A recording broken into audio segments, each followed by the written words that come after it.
Talented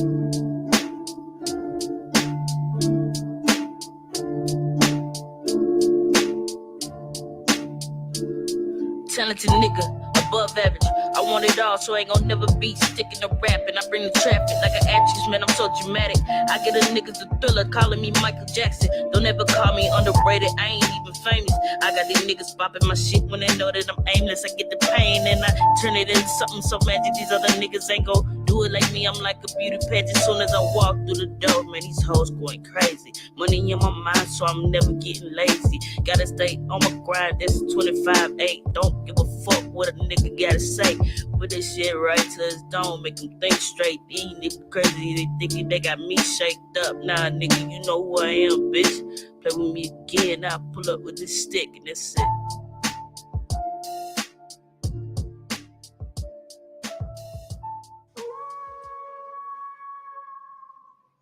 Yo, bro, you gotta come through tonight. I don't know, man.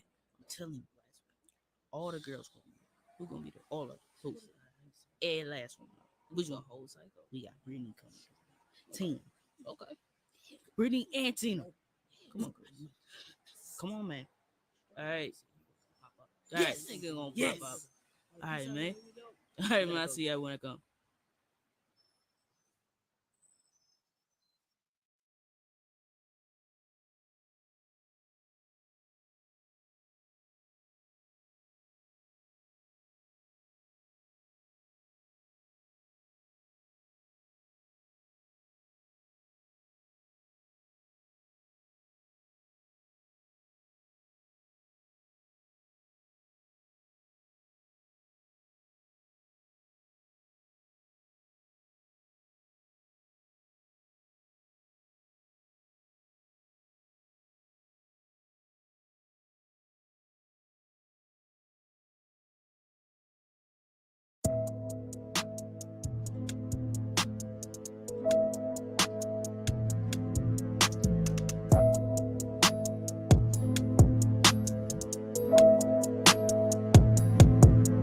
Let it fade away, fade away.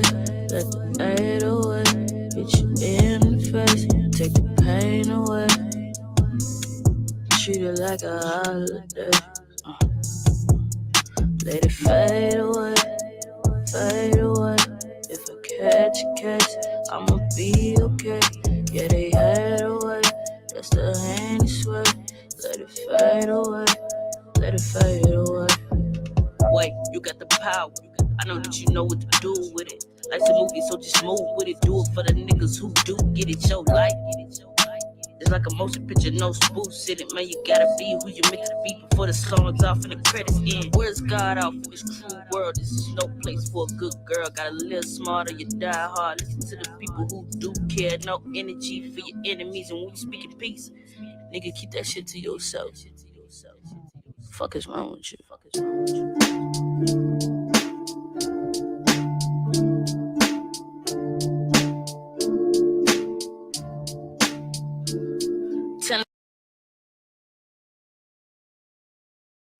Hey, my loves. Yes, we are here. We are here to finish up our conversation. Did the elders drop the ball? Did our elders drop the ball?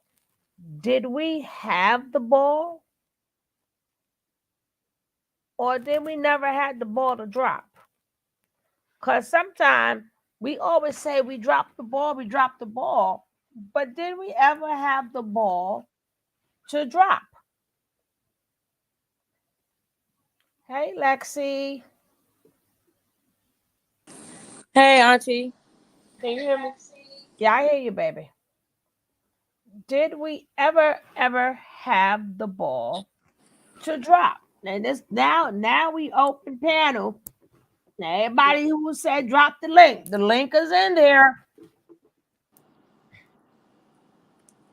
Hello. Hey, I really enjoyed the part that I did catch, because I came in probably like the last maybe 30 or 45 minutes. But I want to ask my question real quick, and then I'm going to drop down, and then I may come back up later or something. Is that cool, y'all? Hey, Sure. Kev. Hey Lex, how you doing, baby? I'm doing good. That live was dope. I mean, with the podcast, it was dope. Thank you, thank you. So, it really got me to thinking about so much, right? And I wanted to ask you from a man's perspective, what do you think about this, right? So, like, when I have two boys, and my oldest boy I had when I was like high school age, I was like 16, his dad was 18.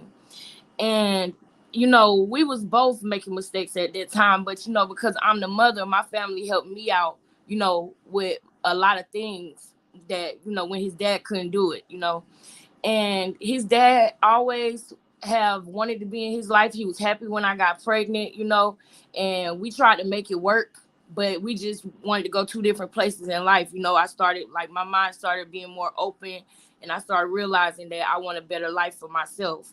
So, but even through all of that, his dad still, would always want to be in his life. But the only thing was, I kind of feel like my family beat up on him a lot. It was like, for example, if I may need something, right, and I might ask my mom or my grandma, they would know that his dad don't get paid till tomorrow or something like that. But they would be like, ask the daddy or something like that, right? Or when his dad would come see him, they would just like make him feel so.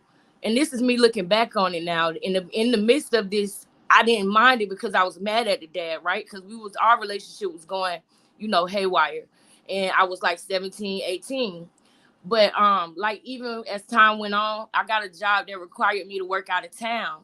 And my family would help me with my son while I was away in another state working. I would get phone calls from his dad. His dad would tell me that he would go and try to see him, and they did this or they said this, or they would lie and say that my son going somewhere that he not. So with all of that, as time continuing to go on, I feel like, the visits got less and less and less.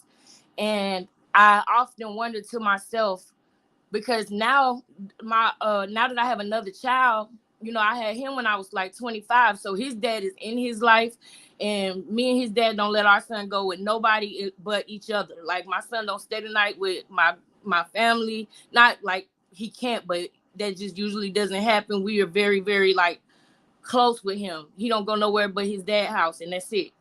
So I always wonder, like, and want a man perspective of wondering, like, is it possible that a man can be, like, pushed away from their responsibilities, or if they were slacking and they needed to do better, is it possible that they could just be like, you know what I'm trying to say? Like, they feel like, well, he felt like he couldn't see his son, and now he don't ask to see his son no more.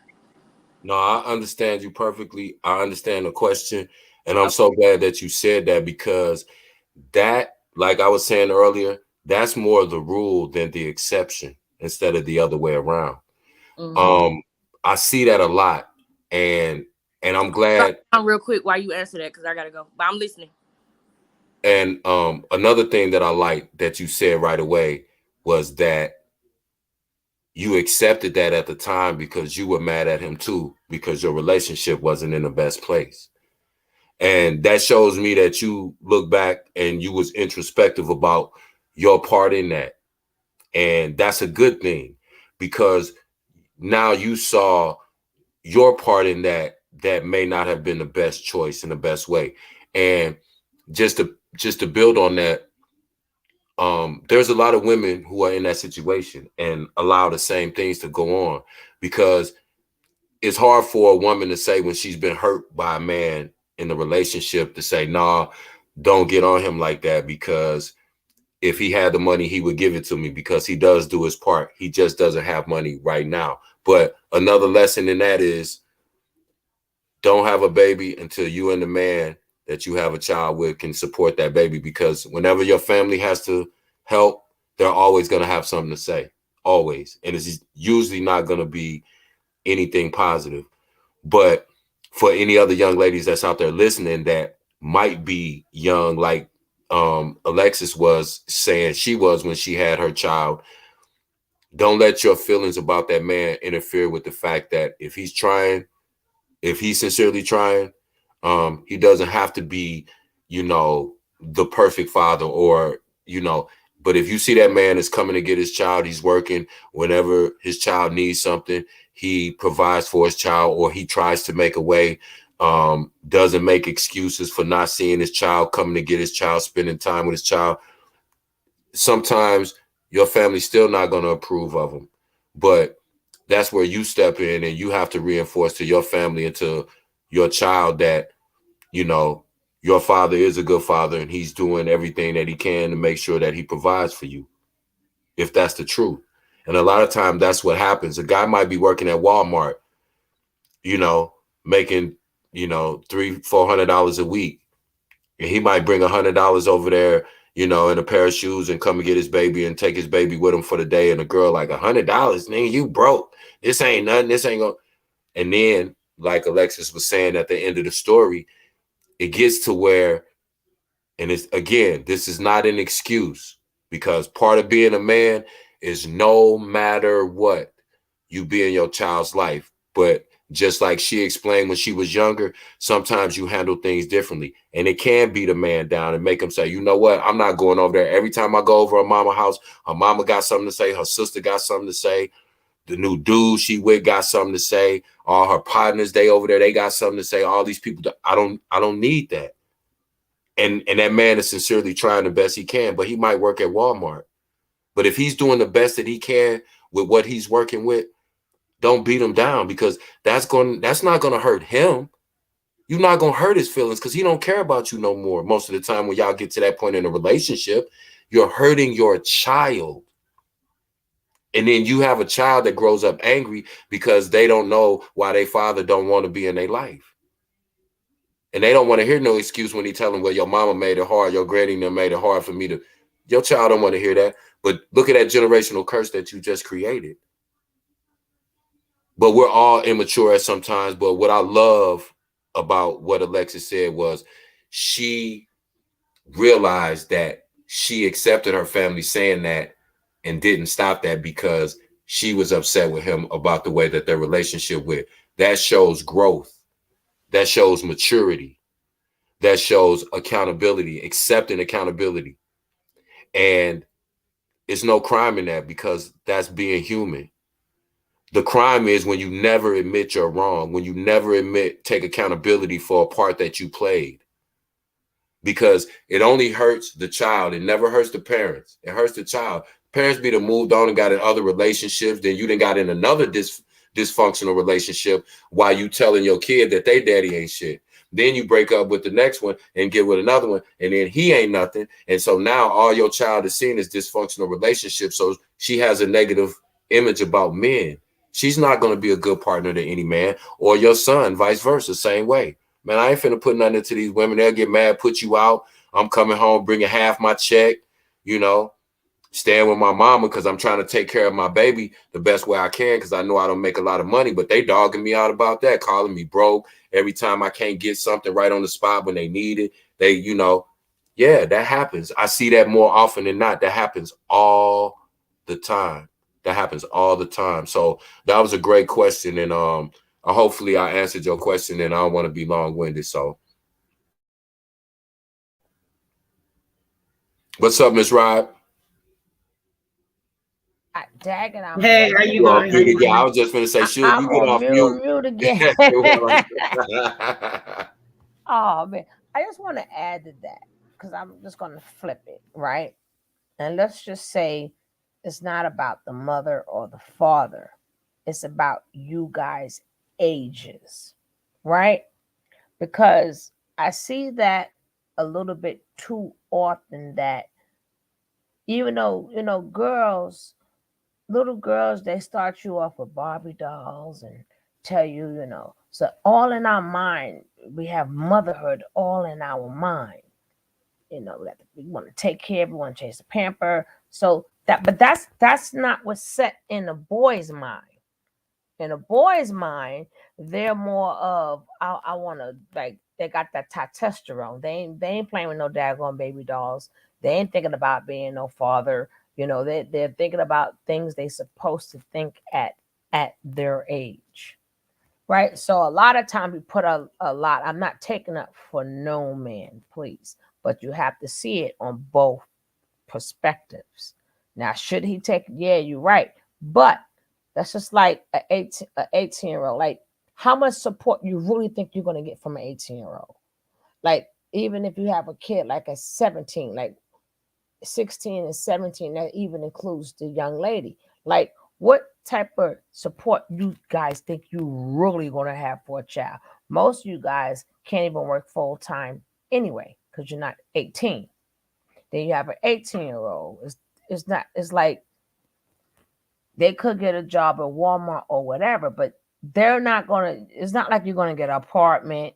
They're gonna pay for an apartment. You're gonna live happily. It's not going to happen.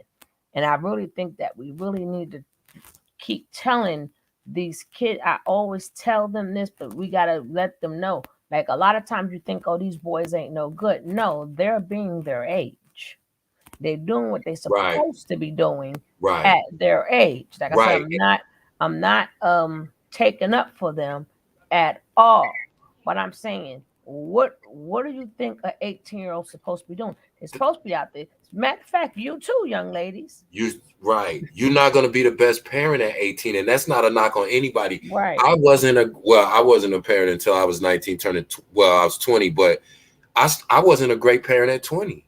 I learned to get better as I matured. Mm-hmm. And, the thing is, like you said, they won't let 18-year-olds do a lot of things, but they'll let them be parents to kids. Mm. They can't sign a contract legally. They can't go into the military. You can't buy cigarettes, but you can have a baby. You can have a whole human being. But what happens, though, is, again, I don't even blame the kids in the situation because she and her child's father, they were young. Mm-hmm. They were young people. The adults around them should have said, hey, listen, baby, I know that the relationship didn't work out, and I know that you really, really, really upset with him, but listen, that boy probably don't make too much money. Do he give you money when he get paid? Or when you ask him when the baby needs some shoes or needs some, even if he ain't got money all the time when you need it, that's what your family's for backup. But as long as he's doing the best he can, let him do what he can, because that's going to help your baby more. That's what an adult should have said in that situation, instead of saying, yeah, so making him feel like crap every time he come to see the baby. A lot of times they do. And because, again, if it applies, even if he had a job, it's not going to be the best job. And it's not going to be enough. How much experience? How much experience? So, again, we have to be very careful. I understand that responsibility is left on the female. That's why you have to tell the females also, because it's just two people. It takes two to tango. Right. You gotta let them know also. But I don't hate it, but I just don't like hearing a lot of, not older men. Older men have no excuse. I'm talking about the 17-year-old, the 16, 17, 18, and 19-year-old. Talking about them in Pacific. They doing even actually really up to 25. But but you still should be taking care of your kid. But what I'm saying is, what do you expect? What do you expect for them to just think about you, just want you? They wasn't wired that way. They didn't have the baby dolls. They didn't have the tea parties. They didn't learn how to curse and all this other stuff. So both at them kids, your minds is wired differently. A 17, 18-year-old's mind is not wired to say, okay, I want to be with this one person for the rest of my life. That's just not reality. That's not how a 17, 18, 19, like you said, people falsely equate age with maturity or real life experience. Like Suge and me was talking about this just randomly one day, but my kids all went to college, but between the ages of 18 and 21 or 22, while they were in college, at no point in time, even though they were good students and they were responsible, at no point in time while they were in college were they ready to live on their own. They didn't have no life experience. They didn't know how to pay bills. They didn't know how to manage and budget their money. They didn't know how to balance work and school. So I just said, y'all go to school. I'll make sure that whatever, and took care, because they weren't ready to live on their own. Because if I'd have told them, yeah, you got to get your apartment off campus or whatever, I can't afford the housing or whatever. And if they wouldn't have went to school and I would have just said, okay, you 18 or you 19 or you 20, boom, and boot them out. They wasn't ready to live on their own. And see, a lot of times, in our community, we get hardwired to think one way, and it's hard for us to realize that times change and we have to change. We have to change the way that we handle situations. Yeah, because even if you throw them in the street, they still have to follow an elder, because they don't even know the street. Either way, somebody got to teach them the rope. So just because you figure, well, you ain't gonna do it in this house, you gotta do it out in the street. That don't mean because you throw them out in the street, they may learn the right way, or they're gonna learn a lot of hard ways. I understand what the parent is saying. But the comment that you go right now, Miss Rye, I'm sorry. And then we thinking that they're gonna know somebody else now has to teach a child, because they still have to learn life. Now go ahead, Miss Rye. How are you? I'm fine, thank you.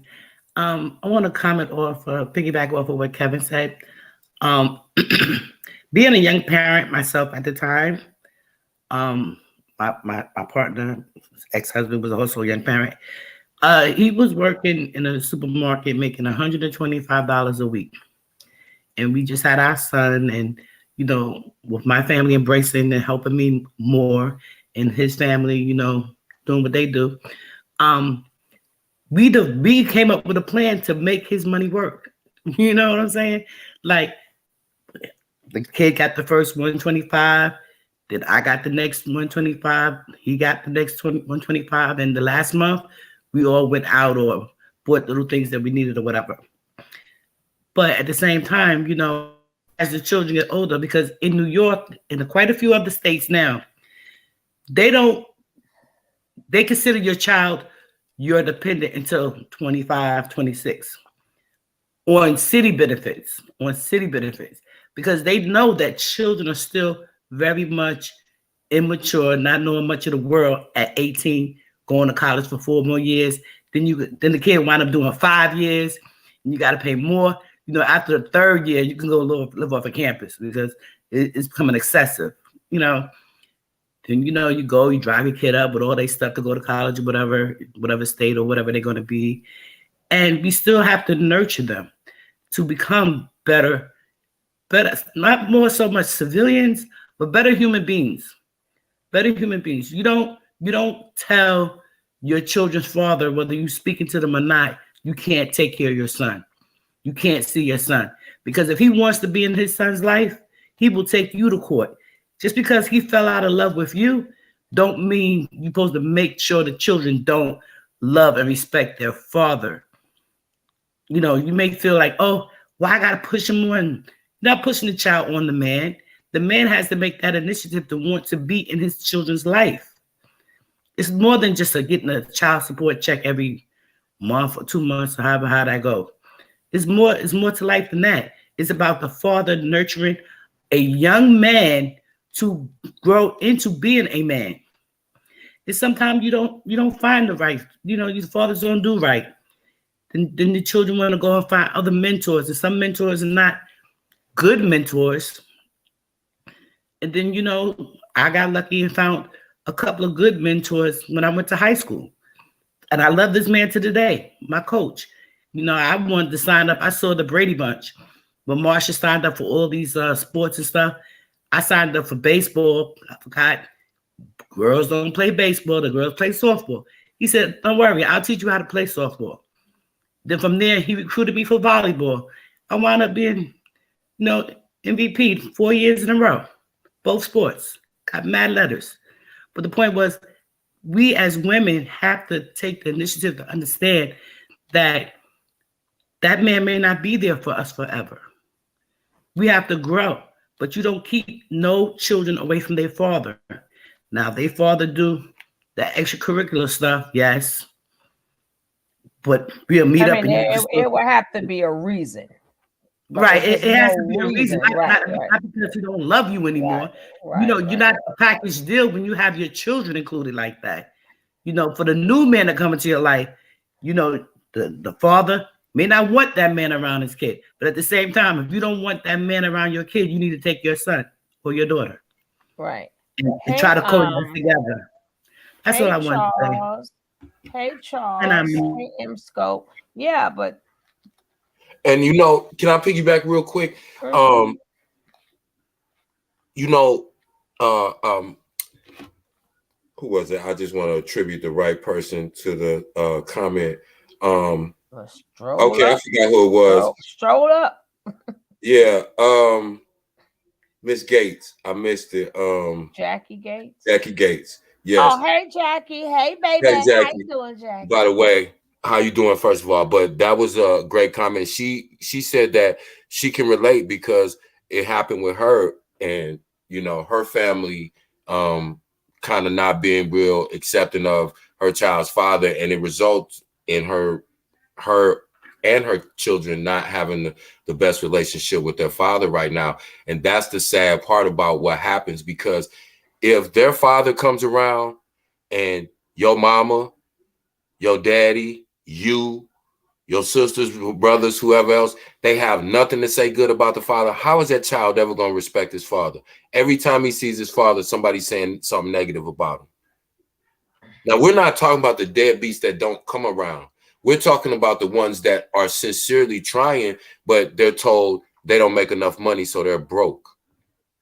They have videos all the time. Got, going to take his daughter's Christmas gifts to her at Chuck E. Cheese, and the mama acted a fool out in the parking lot because she said that the gifts was cheap or something.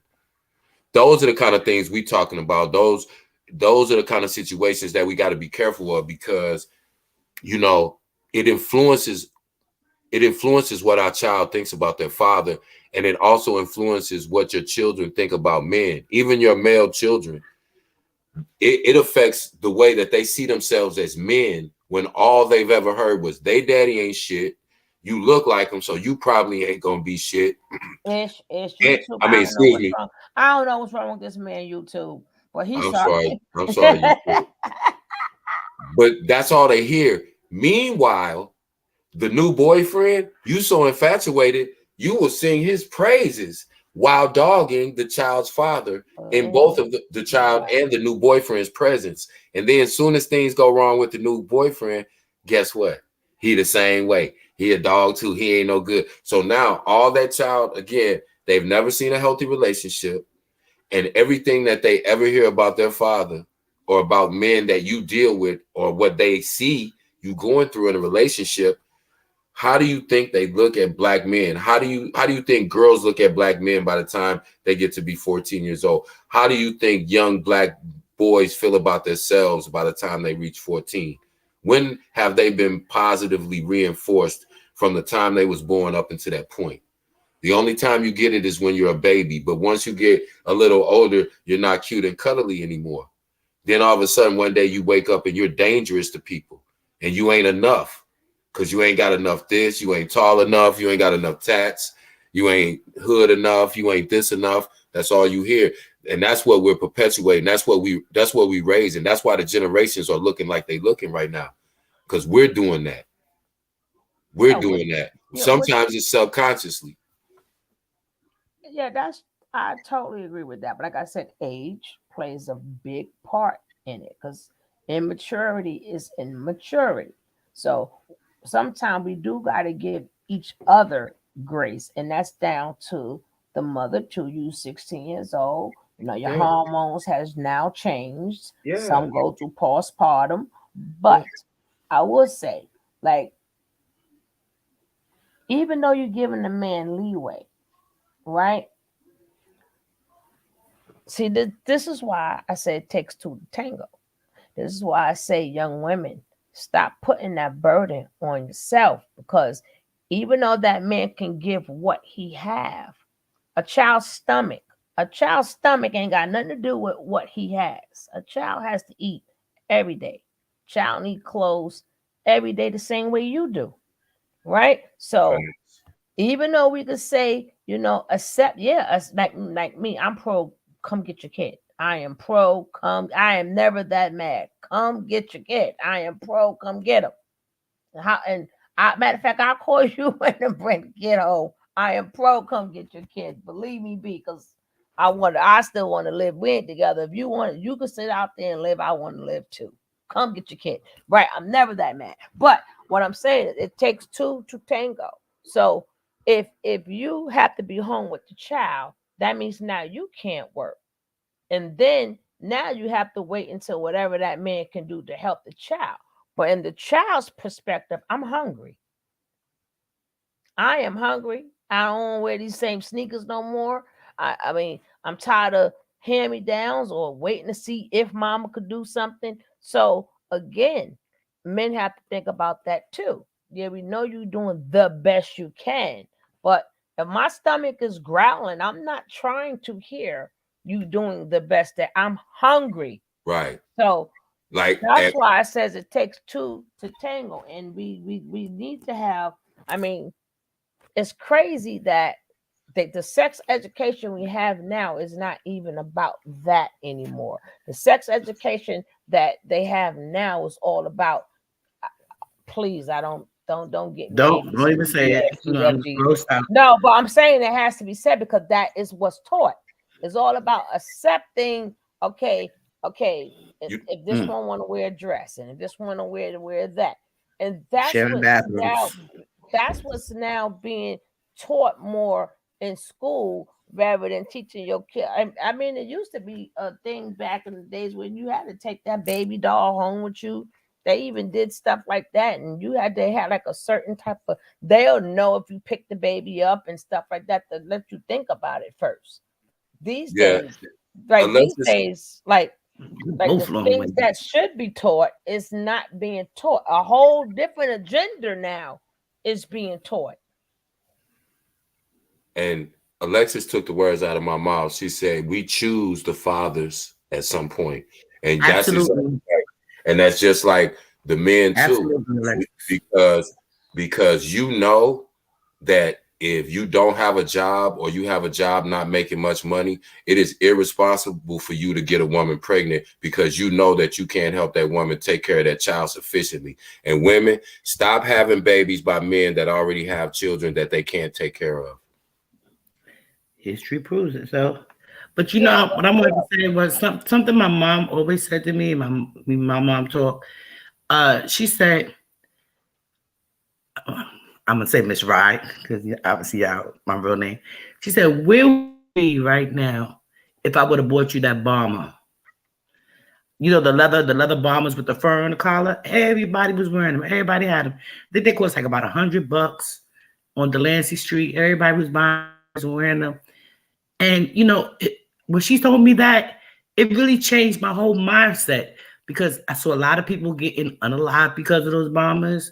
I saw a lot of people getting robbed for them, huh? And the sheepskins.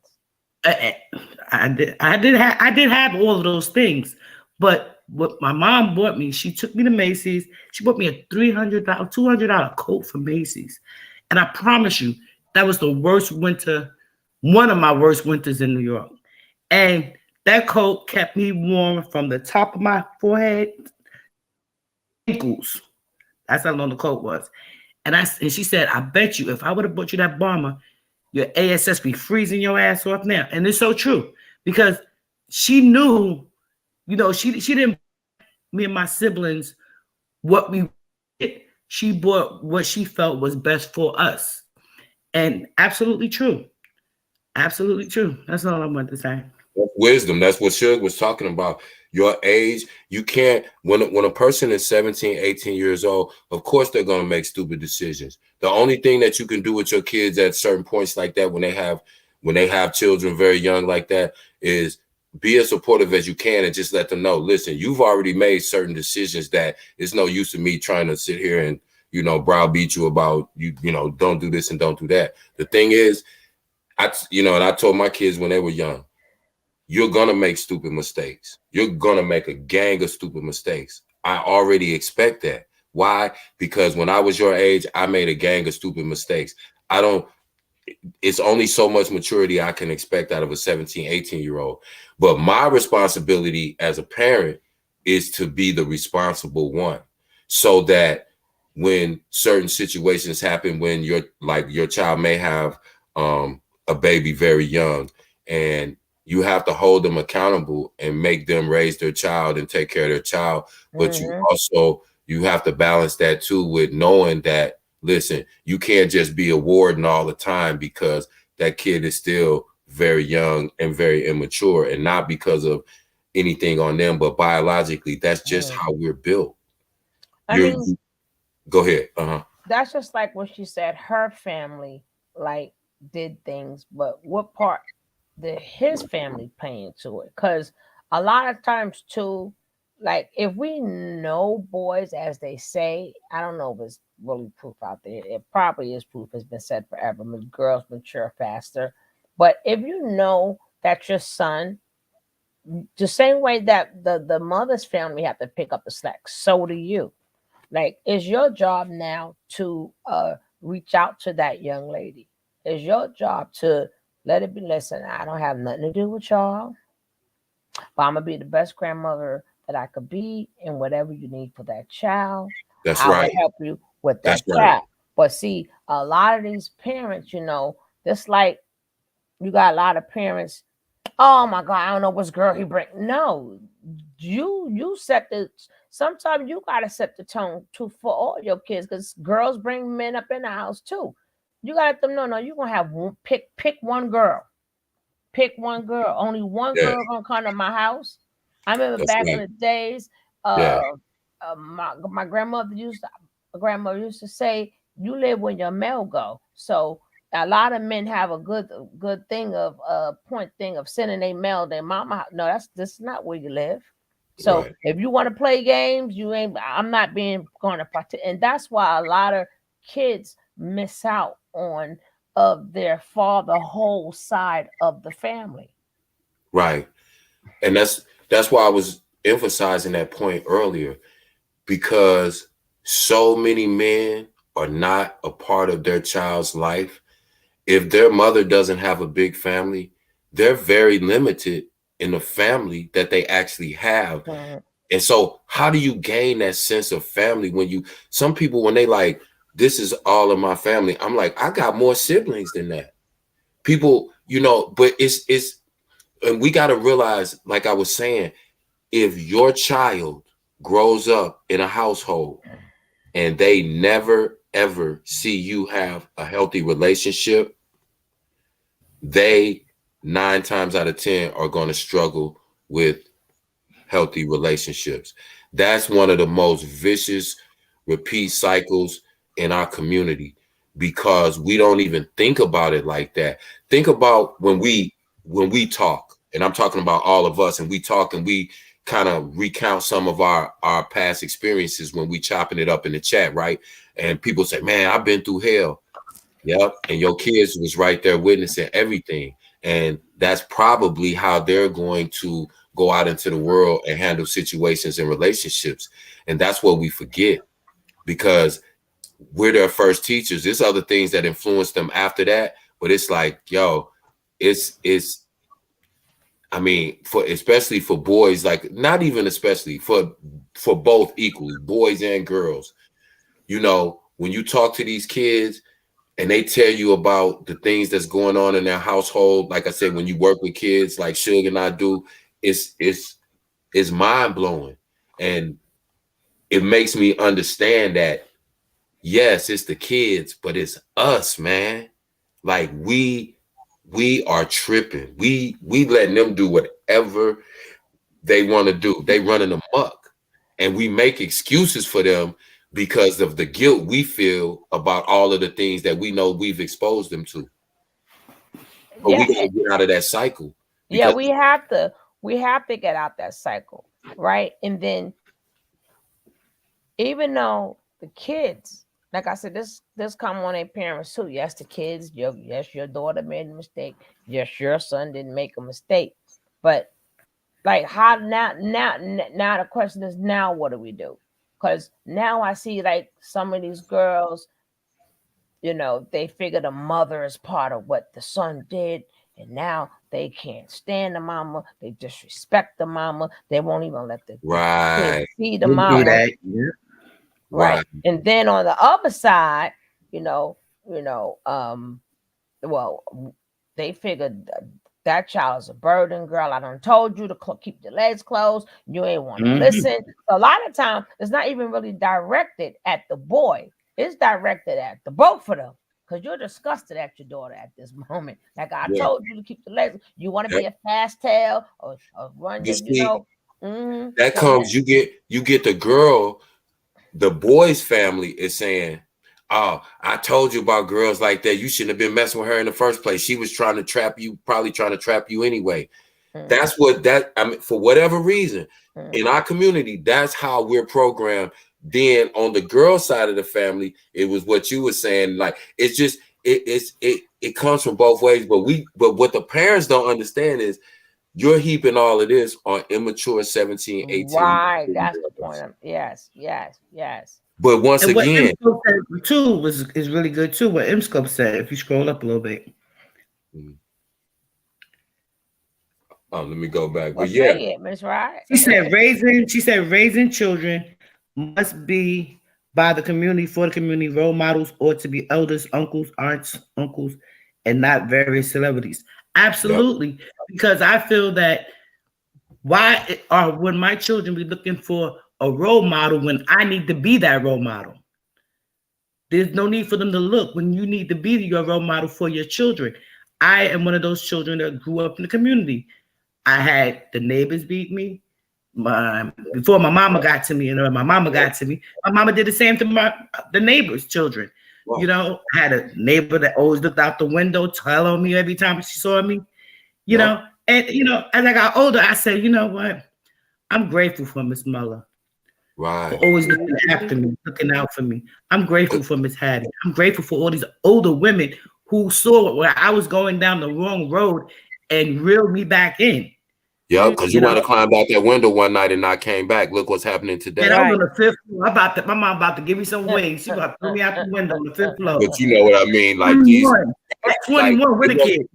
Yeah, like adults, they made other parents and other adults aware of what kids was doing. Now it's called snitching. Like it's another incident that happened the day after that incident with the video that we watched with the student and the teacher. This was in Texas.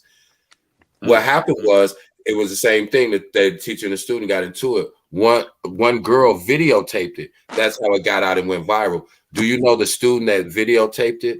She started getting death threats for a quote unquote snitching. So I'm thinking, that the one the teacher let you seeing the one that the teacher let the kids fight?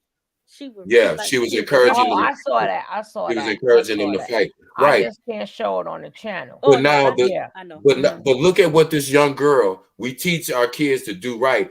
This girl, if she would not have recorded that, no one would know that an adult was making kids fight, allowing kids to fight, and then they started threatening her, the student who recorded it. That's how backwards and twisted we are. Why are we angry at somebody who exposed an adult doing something wrong to children? That's crazy. That's the kind of stuff that be hitting me when I see that. I'm like, so wait a minute. The student that recorded the video of the teacher making kids fight, they're sending her death threats. For what? I'm like, that's people. You got to get your kids. Your kids gonna run into the right person one day. And I'm gonna tell you this, and I don't mean no. Listen, I'm legally able to arm and protect myself. Me too. I don't know whose child's running up on me. I don't care how old they are. If they come up on me and they threaten me or my family, I'm going to do whatever I have to do to protect make sure that person can't harm me. I don't want to do. I work with kids. Do you know how much that would, but you gotta. That's why I said, like, it wasn't a time, and everybody's different and it's different circumstances, but we got to know where our kids are at. How are your kids fully armed with fully automatic bullets and all that? I'm talking about long rifles that you can't just sneak. They teach that down in the suburbs. You can't do all of that in the city.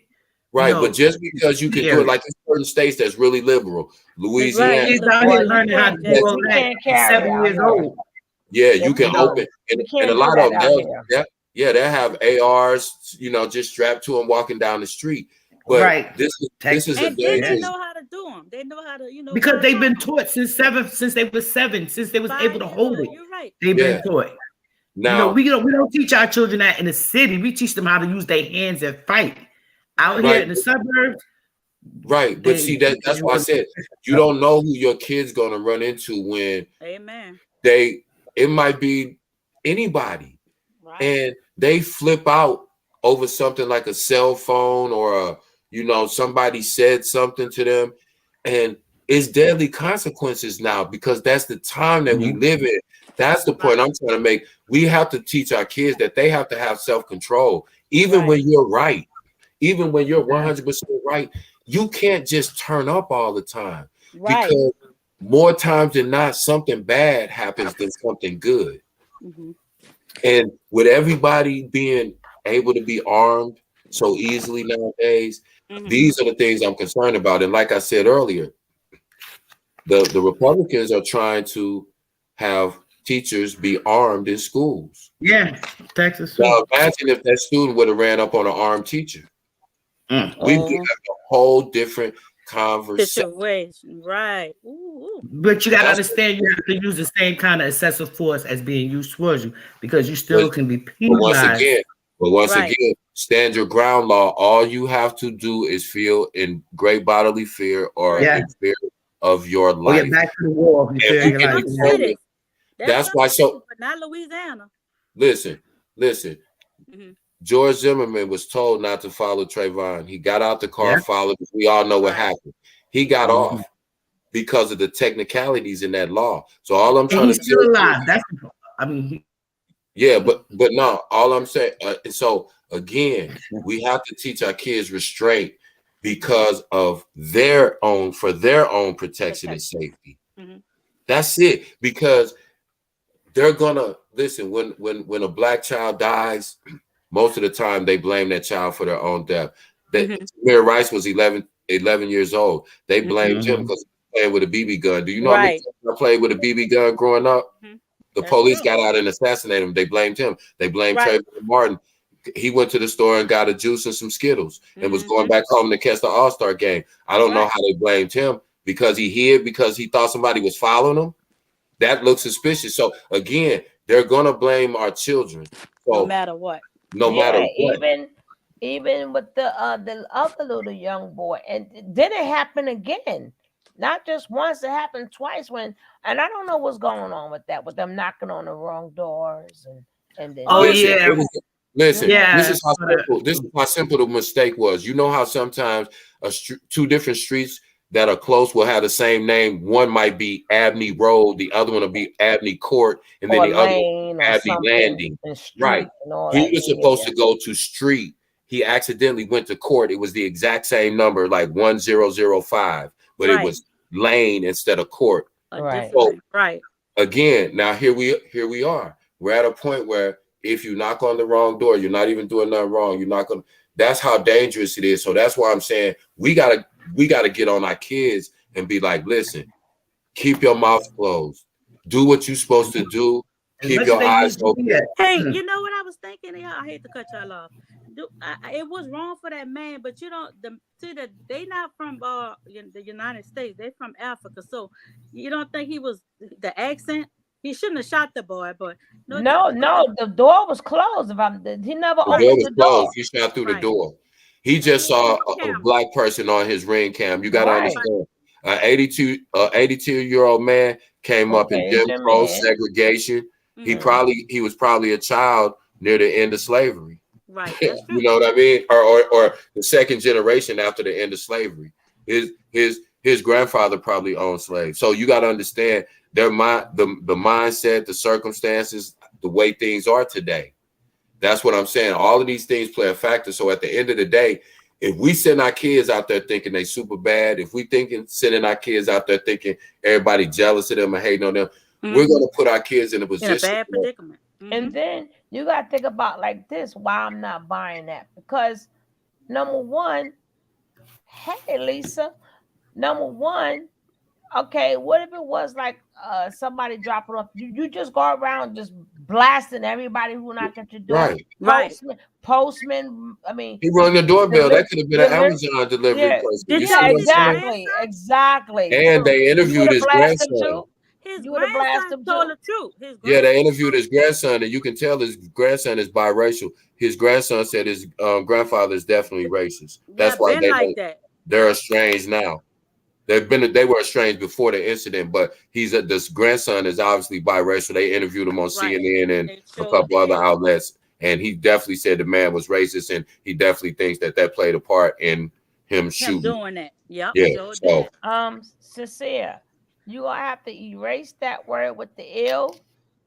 Take that out with the ill and put unalive. Just like the two kids that was delivering food from Oh Instacart. Lord, I didn't mean to put it up there. Shucks, sorry. I took it out. Oh.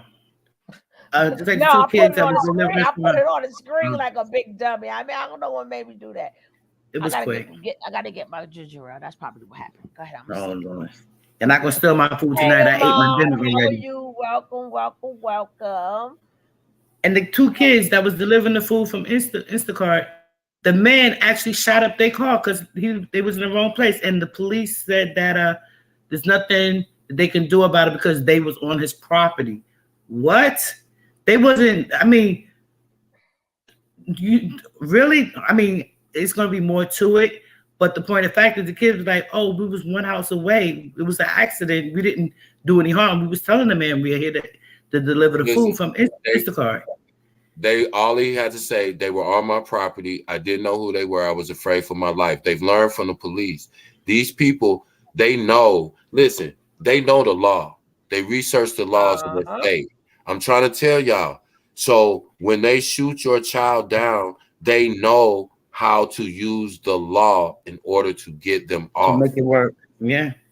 I'm telling you. And y'all got to be aware of that. That's why I said it's we can sit here and talk about teaching it. If, like I said, even in that situation, say they had security like they do in most schools here in my city. They have armed security in there, right? Most of the time they're off-duty cops. Not even off-duty. That's that's part of their shift now. Yeah. They have to be at schools. They got knives, not just metal detectors. They have physical officers there. Anyway, say an officer would have got a call that a student assaulted a teacher. That could have went bad too. I keep telling you, we got to quit making excuses for these kids because we're not doing them no favor because we see what's happening to them. We got to let them know what it's like in real life. If you get out here and you tripping, these people will do something to you. They will take your life and get away with it. These people will put you. These people will do whatever. Life is not, a lot of kids, they throw temper tantrums at home. And then they get out and they think they could do that to people who don't know them. People looking at them like, who? I'll take you. No, but I tell every kid, I'll say to every kid, let me explain to you guys. Ain't none of y'all special. I'm sorry. I hit something on my thing. You can hear me? Yeah, baby. Yeah. Okay. I tell them all the time, you ain't special. You're only special to your mama. Right. When you come out in this real world, you're not the favorite. You're not, you so cute. You're not handsome. I'm not saying that they're not cute and handsome. What I'm saying, that's how your mama feel about you. Right. The world don't give two F's about you. They got their own set of kids or their own set of whatever. Come on. They don't. So a lot of them take that spoiling that their mother or father give them. I'm gonna say their parents, because sometimes men too got their kids thinking that they're all like the best just because they're smart and invincible. Right. Because sometimes my child is just a brilliant. It's just that's how your parents feel about you. You know what I'm saying? So they really think that everybody's supposed to treat them like that. And then when they're not treated like that, then they want to lash out or whatever, or their mamas and then want to come up. Parents got to realize that's your golden child, not the world's. That's true. Golden child. And they're going to get rude awakenings a lot. Right. Did y'all see the trend that they have now on TikTok that the kids are taking B drills? I don't know if I can say it on here. Allergy pills? they got a trend, and the kids are taking like 14 and 20 allergy pills. That's the trend. That's what they doing on TikTok. They need to stop that because a lot of kids have What done they it. doing? Is a certain thing you get out of it? Oh, hold up. Yeah, they can. Yeah, they Yeah, do. they're getting Guess high. what? It's a hospital. Or allergy pills? Yeah, because you know that That's Benadryl why goes. they lock them up. That's why they lock them up, girl. Y'all know I'm slow sometimes. Leave me alone. No, you Hey, good. Nene, my baby, my coffee. What's up, sweetie? Amari. Hey, darling. It's the Cecilia. allergy Mwah. pills. Deanna. Yeah, Mwah. it makes you sleepy. It makes them sleepy. So the trend is to take over. They gotta take about 12 or 13 of them or 14. The more they could take. And then a lot of parents crying now because their children in ICU. A lot of them is dying because they don't donate it. It's just so crazy how TikTok, the internet, have these kids raised. Like that's the parents, you know? I know before they Well, was it's tough. putting it in the alcohol. That's what they was making they lean and stuff. And they with. stopping the That's what they Listerine did. with the alcohol, and you can't mail Listerine and stuff because it has alcohol in it. You know, they doing a lot of different things. They doing Because a lot. another thing that I learned living out here in the Boondocks kind of area I'm in is that if somebody breaks into my garage, I cannot do anything to them. Right. You gotta put them in your house. Unless there's a bed in the garage. Right? Right. To say that you sleep there. Right. So the black cops told me, he said, get you an air mattress, keep it in the garage. I was like, wow. Because the garage I was like, seriously, I have to play it. He said, as long as there's a bed. It seems like she's living, like she's because the garage is not considered. Right. It said as long as it has, because the garage is connected. Yeah, it's connected to the not- house. right. But it's He not said It's as long important. but as it's not in the house. Oh, okay. That's Right. why it's important to know the laws of your state, because Your the state, garage right. is not normally considered a living dwelling. But like Ms. Rod said, if it's connected in any way to the home, even if you have to go through another door to get into the actual home, it's considered part of the home. Right. And that's when, that's why it's important for people. If you're going to have a firearm and you people know the laws of your Follow state, them know laws. exactly Yeah. what you can do when. It ain't just when you get scared. So many people get themselves in trouble because, but anyway, that's going off on something else. But it goes back to these kids. That's even Let God use you. Let God that's use you. even a problem that I have with now. They're legal. Like people keep thinking. I mean, I'm sorry, y'all potheads, y'all Zaza heads. Don't. But my thing is, it was better when you had to go get it or somebody had to bring it to you. It was, to me, it was better like that if it was just legal.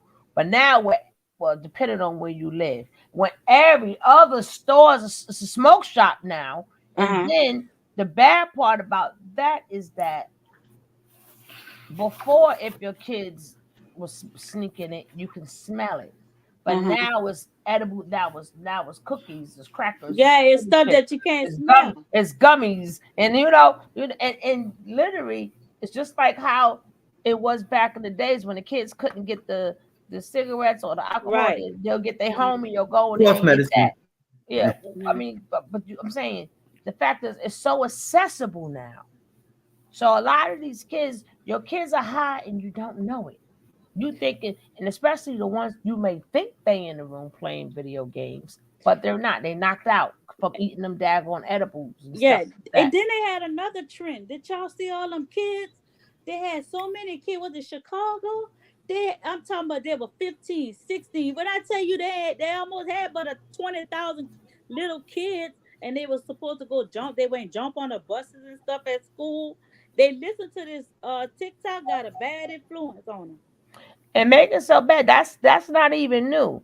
And we saw remember back in the day, they used to have them old wooden skateboards doing that on the back of these buses and stuff. And we see so it's like once everything stopped, then they think they come up with something new again. And a lot of us elders, certain things we've been done forgot about because we didn't think they was gonna come back. So we didn't say, hey, don't do this, don't do that. We done got kind of old. We never thought these things was gonna come back. Sure, I wonder one thing. It's nothing coming back to service because everybody Everybody used to use the cough medicine, and it's just that things that we have done, like the glue and stuff like that in school and stuff. All that stuff. Everybody, I don't care who you are, everybody smelled some glue. They didn't know they was doing it. I did not get high off no that. I didn't get high off no glue either, but everybody smelled the glue. Everybody. But that's because we got a nose, but I ain't sniffing. Yeah, but you got a nose. I'm gonna give y'all a reality check. If you have a 14 or 15-year-old, there's probably a 70% chance that they smoke weed, whether you know it or not. Right. You probably have never smelled it on them, but they go over their friend's house. That's what I'm saying. So just know that. But I know it's hard for a lot of people that they're like, nah, not my. Yeah, if you have a 14 or 15. When I find out about my son, when he I find out, and it was actually he told me, I said, when the first time you smoke? Well, my stepmom. I said, ooh, that heifer. She done made you started smoking. Amar said 15, but the thing is that at least we was on alert. We not even on alert no more because it's just done. And a lot of times they don't even gotta go to a friend house. You just get them little gummies and go on. Yeah, everybody's selling them. And mind your business. But see, they make it more accessible. Right, because especially in New York, I'm telling you, it's so bad. Just say it's like a bodega, Chinese restaurant, liquor store, smoke shop, bodega, Chinese restaurant. And I mean, this is every other block. It ain't like you got to go. You ain't got. It's right there. I mean, you from New York, Shug? I want to ask you if you know this record label, Bad Boys Records. You remember that? No. Bad Boy Records. Never heard of it. No, I'm joking. Bad Boy Records. Yeah. The Delta 8. What's the Delta 8? It used to be all the old rappers and stuff. That was her name, Linda Lopez. That's my friend. She up in New York. She said, "You coming to New York?" I said, "Sure. What color I gotta wear?" What's the Delta 8, Ahmad? That Delta 8. What is the Delta 8? I don't know about the Delta 8, but that stuff, that tranquilizing stuff, that fentanyl got them looking like elephants. Hey man, it used to be like back in the day. Even if you wasn't Spanish, the Puerto Rican Day Parade was huge. But the youngsters so disrespectful now. Like the women can't even it's women that's literally getting violated like out in the open during the a couple years ago, and they like literally, and people was recording it. You know what? I was having this conversation today. Get out my head. And I said, a lot of times you go on, and a lot of these young girls, some of these guys too, until somebody mad at you or whatever, you thought you was at that party. You didn't know you was knocked out, and now you see videos with things all in your mouth. Oh, the stuff. Right. I'm sorry, mistaken. Oh, he's talking about synthetic weed. That's funny though, but that's true. No, that would remind me of what was that? And that was in New York too. Isn't that something? When they all smoked that K9, whatever they call it. Tell me it did not look just like that that Public Enemy video. It was like for real. About synthetic weed. The video that kid too will mess you up. You know how many people in jail because they thought they'd kill one little boy. I used to look at it. He said, "Man, my cousin give me that kid too, man. I don't even remember shooting a person." And I was like, "What if he didn't shoot him?" Unalive. They could be alive. Just say pow pow. All right, pow pow. But I know one thing. You can't even. I know if how sometimes you be somewhere and you see somebody chewing gum, baby. When I tell you, I used to be like, I want a gum now. You can't give me that gum. I chew my tongue before I ask for a gum. Shoot, they ain't but to put no fentanyl on me. Go back to what we were saying earlier. Now imagine your kid flip out about a cell phone, and you done bought your kid a new iPhone. You done paid $1,000 for this phone, and your kid flunking out of school, getting high in your house while you at work, having all kind of company, having SE in your house, and then you say, you know what? Give me that phone, give me that iPad. Now put in the component we just talked about. They on K2, Molly, whatever else. And maybe all of them simultaneously. And social media is a drug too. So and social media. That's a drug. Now you take their phone. this it's going what that student did to the teacher, it might be 10 times worse on you, and you the Oh parent. yeah. Right. Oh yeah. You So went that's why I viral. said Tore you have to that be house careful with up. these. I remember I used to do that to my daughter. One day my daughter, I'm like, hold on. This girl said there, and I'm looking for a report card, right? This was your elementary. So she helping me look for it. Come to find out, the heifer had threw the goddamn report card in the trash. So she had thought I was gonna go to that school. Babe, I went to that school, but they should show you these children are slick. You got, and now they more slicker. Kevin's eating. I'm sorry. Oh, Sure am. I got some stir fried and Miss veggies, so Ryan, I'm you over here beautiful. scrubbing. You like Janet Jackson. I'm Did so Huh? people blessed tell that you my that? kids never get. But Uh, see, the thing is, well, you know, keep staying blessed because things change. Things change because sometimes Right, but see, if you're not they being come attentive to across your it. children, you won't know. No, I used Right. to. My even mom used if to you tell me every are, day. Every day I kissed my mom when I Mm-hmm. for school, and my mom was like, "You smoking again, huh?" I'd be like, Right. "What is gum I'm chewing?" She's like, "Mm-hmm." She said, A "Anytime mama you kiss know me they all the way kids. back behind my ear, you A know." parent know their kids. Yeah.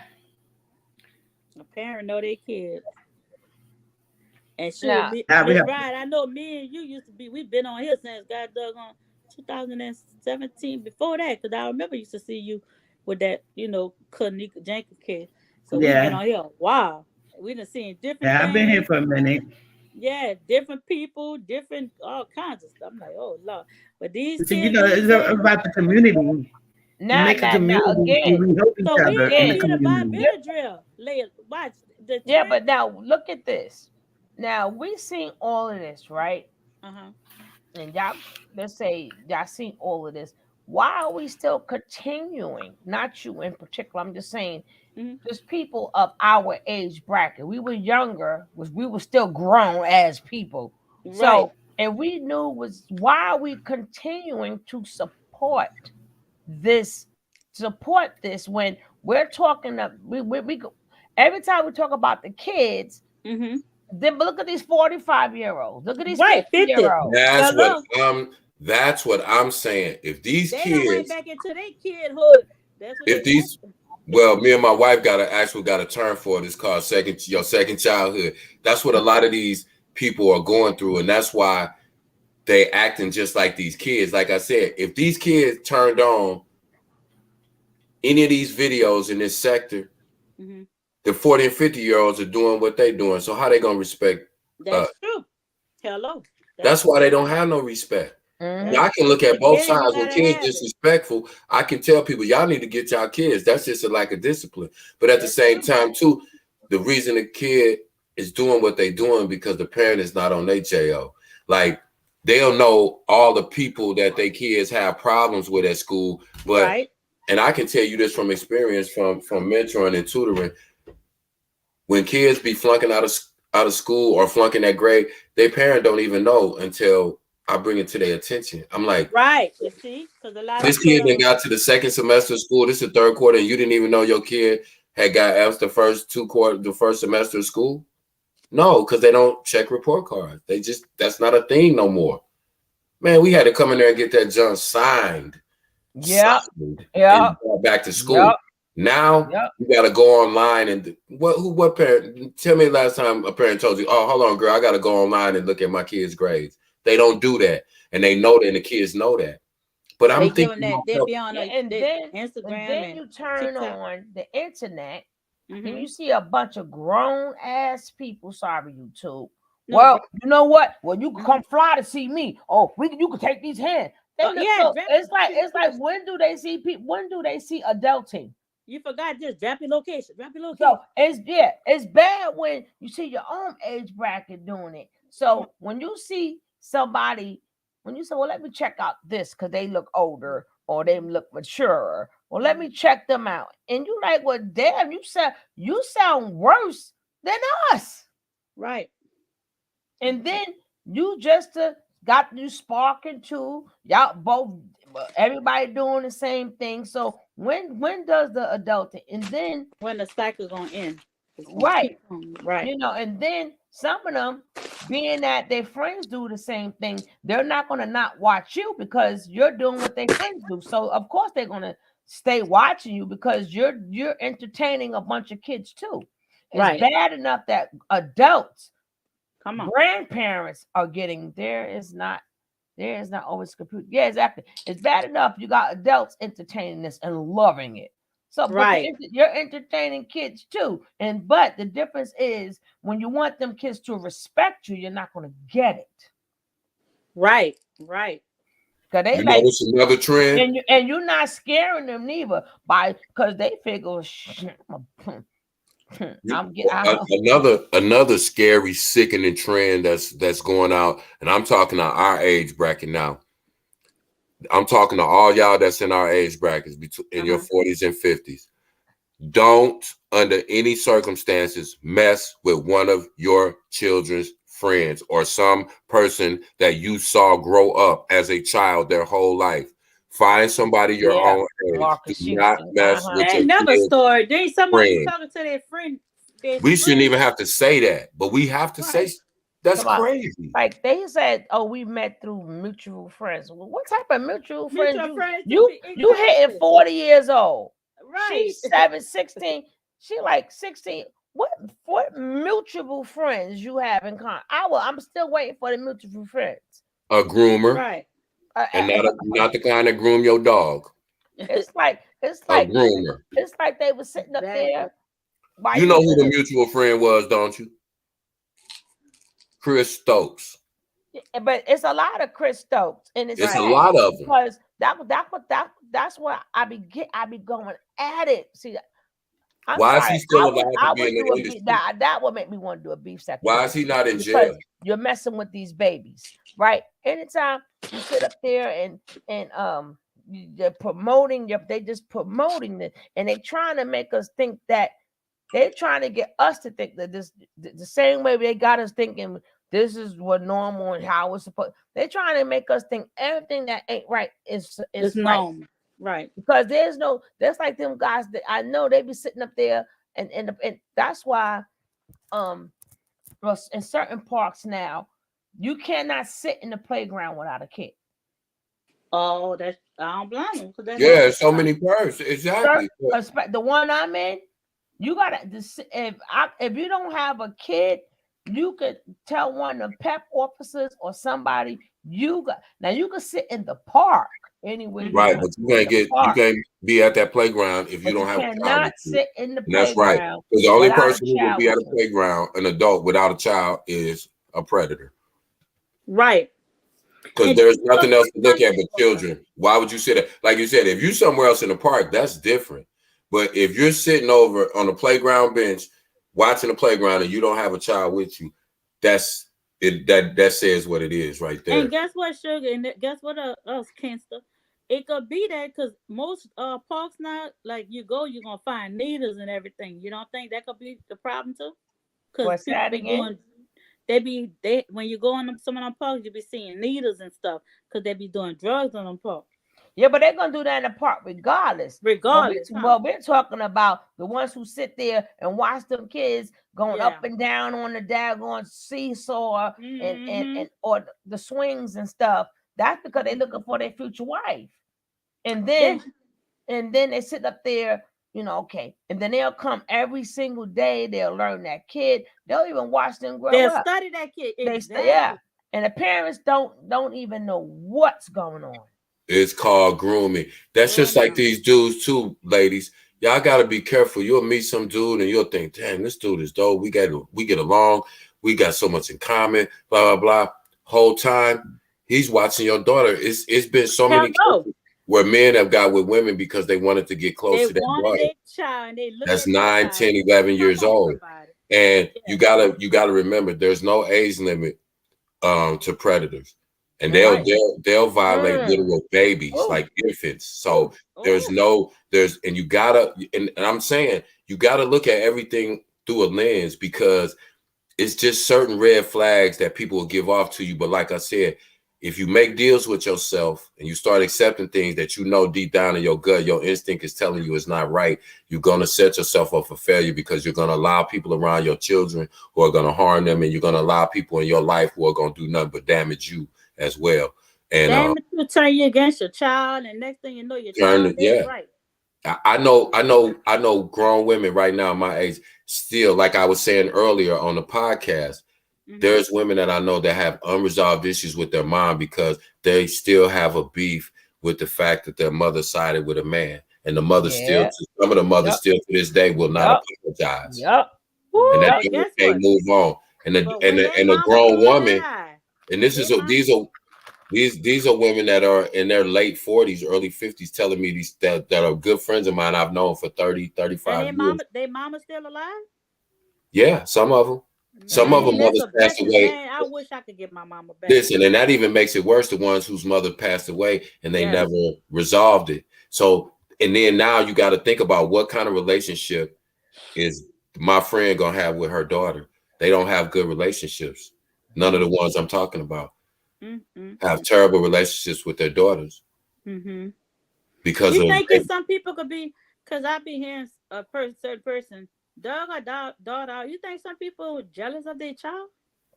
Yes.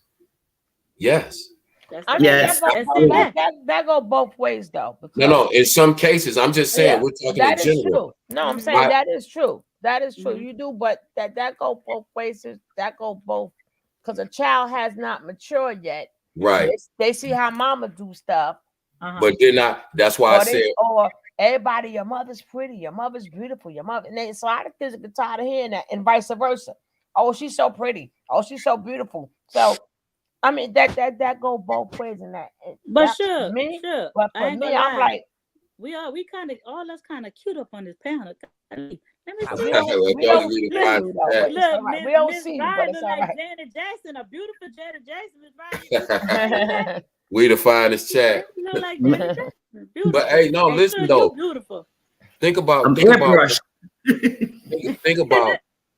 a young girl who's 13, 14, 15 years old, who's not only changing and growing and maturing mentally and emotionally, but also physically.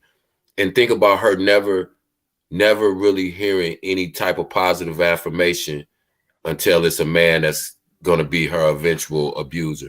Oh, I'm glad you said that. I have and let me tell you this, and this is a deep subject, like I said. So it's not about anybody particular, but it's so common. And I learned this from my best friend girl. We've been friends since 3rd grade, literally. We're still friends to this day. She told me the deepest story I ever heard. When I talked to her about this, she said to me, she said, Kev, I never looked at that man as an abuser, even though he was 19, I think, when they first met, and she was 14. She had just turned 14. And she said, Kev, you know what's deep about it? The only man that I ever loved in my life turned out to be my abuser. Maybe that's why I never had a good relationship. That right there, that almost broke me down right there. Have you ever heard this saying? You could be sleeping with your enemy. Yeah, that's when that's a real person. That's what that moment was for me. I was like, yo, and it hit me in a different way because she was sincere. The only man that made her feel good about herself, the man that taught her everything, taught her how to drive, did all these things, these milestones that's in girls and young women's lives. It was a person who was her actual abuser, and she can't get past the fact that the only man she loved was her abuser. Wow. That's deep. But you know what? That's deep. So that's just like abuse comes in so many ways, forms, and fashion. Because that's just like when you're young, around that same age, and you come out of the beating era, right? You're from your mama beating you, so you already know how. You know how, because you know you can't hit your mother back, so you know how to take. So that means you know how to take a hit, right? Right. So when you get with a man, and now he's doing the same, you being that you come from that, you come in depending on when you started. But if you got a man when you coming from right out that era, you don't know you being abused anymore. All you figure is we fighting, and I threw my hands up and we went, not knowing that's abuse. I had one like that. We always. It wasn't even called abuse in our generation. Right. But a Like lot like of you said, abuse, they like, oh, they just be fighting. They didn't even call it abuse. That's how right? accepted it was. That's crazy. A lot of abuse used to go right under the radar, And get what the old right people used under to the say. radar. Oh Lord, I'm gonna pray for him, but he gonna be all right. But the one I had, that boy did everything. And guess what? I never was scared of nobody. I was scared of this younger boy. I'm talking about he choked me, kicked me in my ribs and everything. So my brother told me one day, he said, Sam, I said, what? Oh Lord, I almost told you my real name, but Suge know my name. Uh he said, if somebody hit you, and if you could take that hit, why you can't hit them back? Because you getting hit. So hit them back. You get what I'm saying, y'all? Y'all understand? Yeah, a lot of times told too. you to run. Should have told you to run though. But No, he ain't told me. He said, don't But let nobody no, beat his on me. thing was, if you're gonna get beat anyway, you might as well make him take something with him, because a lot of times that's enough to stop physical abuse. Sometimes it's not, and I'm not telling a woman to do either or, but I'm just telling you that's not normal in any form or fashion, because even though you love that person or however you feel about that person, in no other situation in life would you let someone beat on you and then still continue to be in their presence. So why would you accept that in a relationship? That's true. That's what I don't understand. Like, if you wouldn't accept nobody robbing you in real life, why would you let a man that take money from you that belong to your children Yeah, that's and then true. still be with them? See, those are the kind of things that your kids see, because they hear you talking on the phone to your girlfriend. Girl, this nigga stole the rent money again. He done went gambling. He done went on the boat, blah, blah, blah. So and so. They hear that whole conversation. And like Suge said, by the time they get in a relationship, they don't even know that's abuse. It's just like, we going through it. We going through it. That's what I hear. That you're being abused. But see, they don't look at it like that because it's been so normalized. Everything that's wrong has been normalized with us. Right, and we've accepted that. We've accepted it. You know what else going on too, Kingster? A lot of these young kids, my daughter was just talking about, she said, Mama, when I was there, you think I was wanting to commit suicide? They got so many young kids are dealing with we depression. don't find another way to say that. Oh, I can say it another way. Hold on. That's right. Pull the dictionary out. Help me, Sister Shug. How to say it? Take her, unalive herself. Yeah. Unalive themselves. Are they talking about doing it? Or they do it, do what they cut themselves up. And I have a niece that I had to talk to her. Why are you doing that? So even the younger kids are being depressed. I guess some of them being bullied. I don't know. But they want to be unalive. We weren't even thinking about nothing like that at our age. No, but it's some people, because they have not been learned to deal with stress, they have not learned to deal with triggers, they have not learned to cope with things in life for whatever they have been through. So in their mind, just same way people do drugs, I want the pain to go away. I want to be free. Some people in their minds, because I have seen it, in their minds, it's like torture. We may see them smile, but how they say, every smile on their face ain't a happy face. Right. Right. Now, you know what? Mixed kids right. like So that. A lot of My them is son going like that. through torture because they can't not get through or get past whatever that have happened to them, or maybe how, it may, sometimes things may not happen to them, but maybe they can't get the job they want, or whatever dreams they want, however how you put it. That's like the thing now. Like, I just want to go. And a lot of them are there. That's an alarming rate. It's going up. Right. Well, The biracial kids are like that, Chad. Their self-esteem is very, very, very low. I got a son like that. He'll come here and say, Mom, I love you. He spar behind me, but he got he just a lot of, even his cousins, a lot of mixed kids have bad low self-esteem.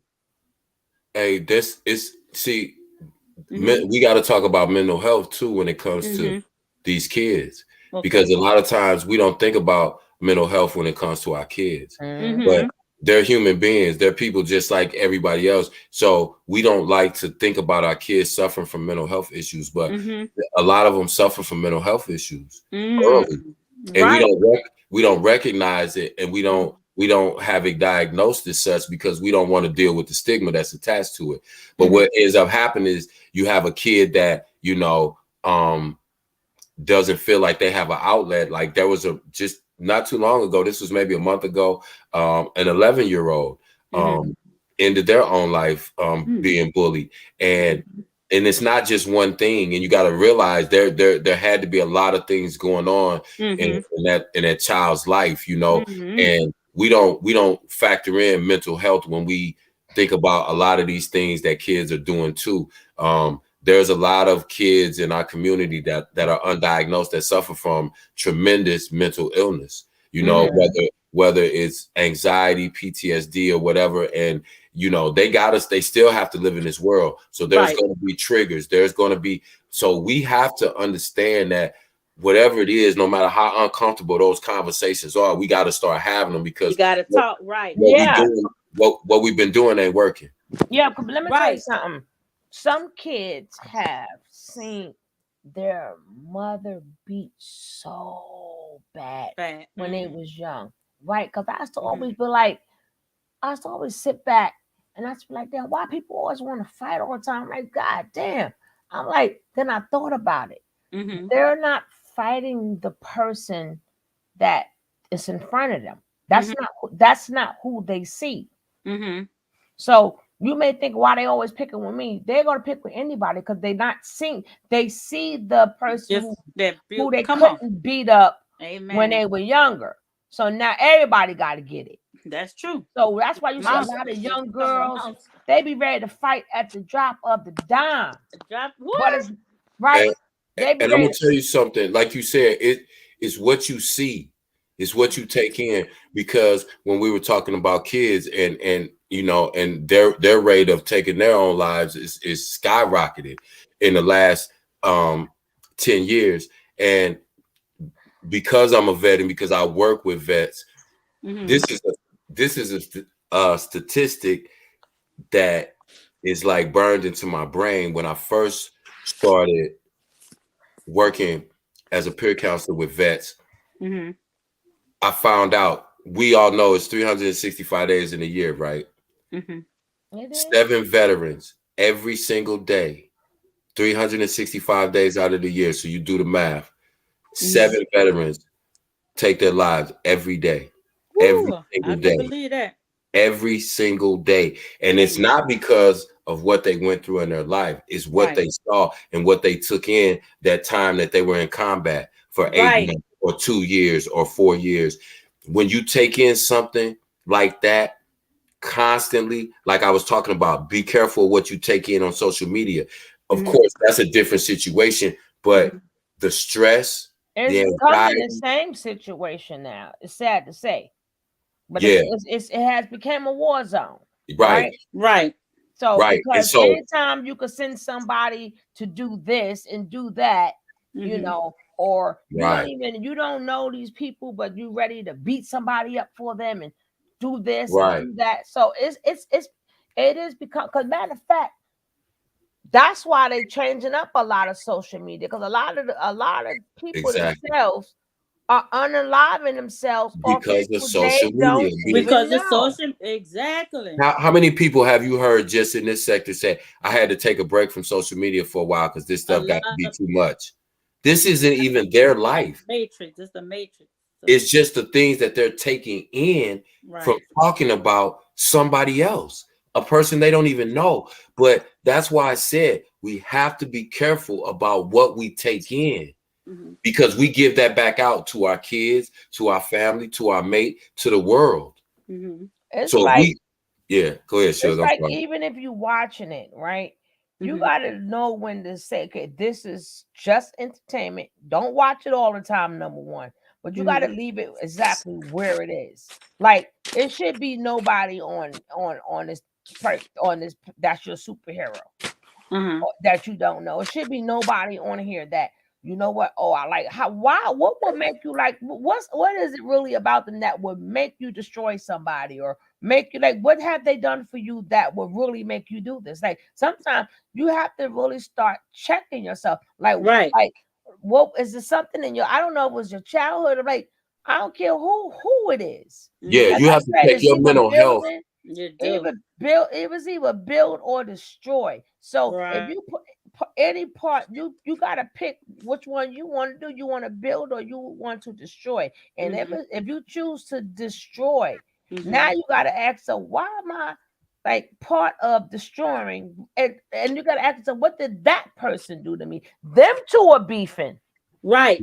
Your love, your on now. your love for somebody should not make you want to destroy somebody else. But how do you love somebody when it's an action word?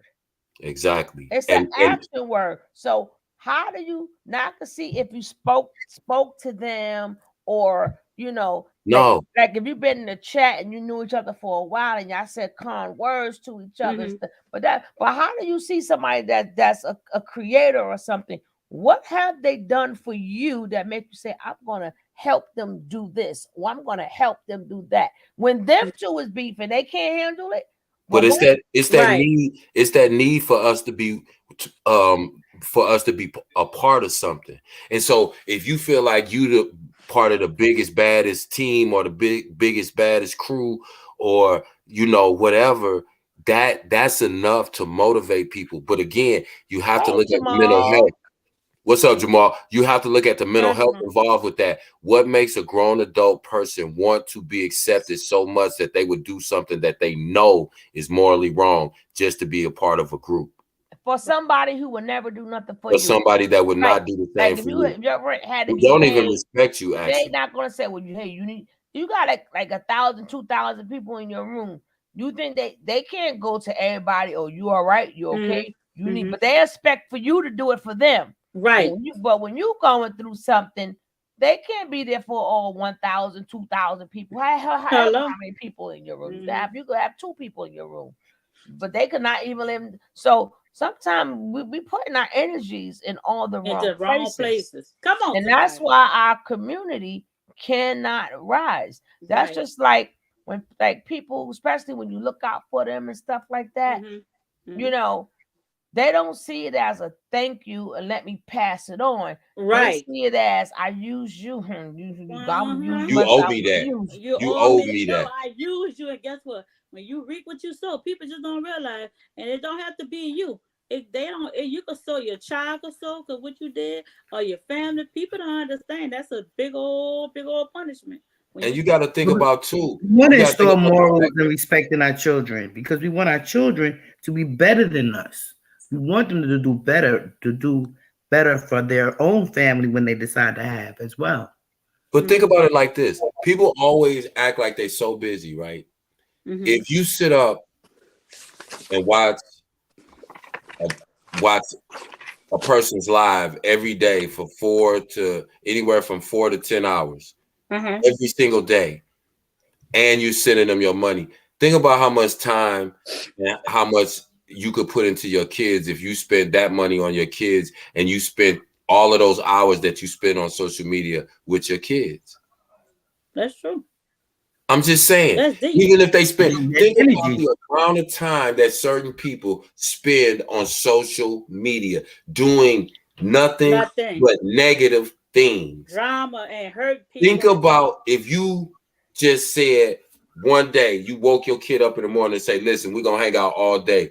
Most people don't even want to spend 8 hours with their kids, but they'll sit up on social media talking to complete strangers and doing the most ill things that you could think You of. say the same thing, Kev. We always say that. Yep. That's true, We Jamal. need to stop rewarding bad behavior. That's what we do. Another thing. Let me tell you something. See, when God tried to talk, when the Holy Spirit talking to you, and I talk to people all day, prophesy all day. But listen, I'm gonna try to say it in different phrases. What happened to that person? You know what I'm talking about, the one that's down here in Slaughter. For some kind of reason, it been touching my heart. You know what I'm talking about, y'all? What happened? I'm talking about Shreveport. The one them calling the police on her and everything. Okay. I'm kind of feeling sorry because I'm right in Louisiana. I'm kind of feeling sorry, for that person.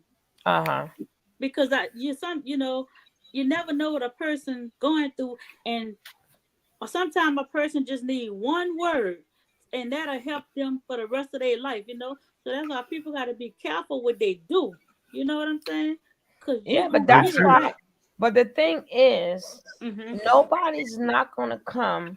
Nobody's not going to perform at a theater that's nobody in. So just like because you see, they probably wouldn't have got so out of hand if we didn't keep feeding them. That's true. What I'm saying? We keep feeding them. Oh, you the best. That's the point. Oh, we love you. You're never gonna get them words out of my mouth. I don't know you. Right. You got to look at it like this. Or people like I sat there and I was like, I forgot, but they was on. I forgot who panel it was, and they were like, "Oh, that person is a good person, whatever." And I was like, "Do you see their content? Are you serious?" Right. And I'll be like, "If that's a good person, then baby, when a real good person come around, you gonna miss the boat. If that's you gonna miss the ship." But you know what's crazy about it? One thing should you is 100 and Cal all y'all. But I know. Thank you. But the thing about that is the people that are in those chats, they know that those people are not good people. But again, they done made a deal with themselves. They want to be part of the biggest channel or the most popular channel or the most lit channel or the most beefing channel. They want to be a part of that group. So they will accept whatever bad behavior and justify it, because there's no way in the world. There's no way in the world. As much snooping and investigating and getting into people's personal business as these people do, that they don't know exactly who the people are that they follow and the things that they've done. Yet they will still make a choice to follow them, and they will try to justify it. You can't say nothing to me ever in your life. You can't criticize me about nothing. You can't question my opinion. You can't say nothing to me because you have lost all credibility. Like I told you. The other part is when you talk about, let's say we cover carbonation and stuff like that. When you just as wrong, bad as them, if whatever, okay, now this person is liking that person. So now we like them. Now that person is hating this person. Now we all gotta hate them. Let's go after them. Then they say, you know what? Well, they could be good people. Yeah, they really could be good people. That shit is sickening. Right. But that's not what they're showing. That's not what they're showing. They hide in their face. They hide in their hands, and the masses can only say what the leader. The masses can only say what the leader approves of. You notice that? There's been many times you got to realize if 1 minute, if the leader likes this person, everybody likes him. Then as soon as the leader stops liking him, everybody hates him. That's group think. That's a cult. That's cultish. Right. That's and again, when you have 30, 40, 50-year-old people who are able to be led and manipulated in these types of groups, how do we expect our kids? How can we warn them against the nature boys? How can we warn them against the traffickers? How can we warn them against these men out here who are predators? It's hard because people are involving themselves with the very people that they should be warning their kids against. That's the whole dichotomy. That's the whole catch-22. And it's women.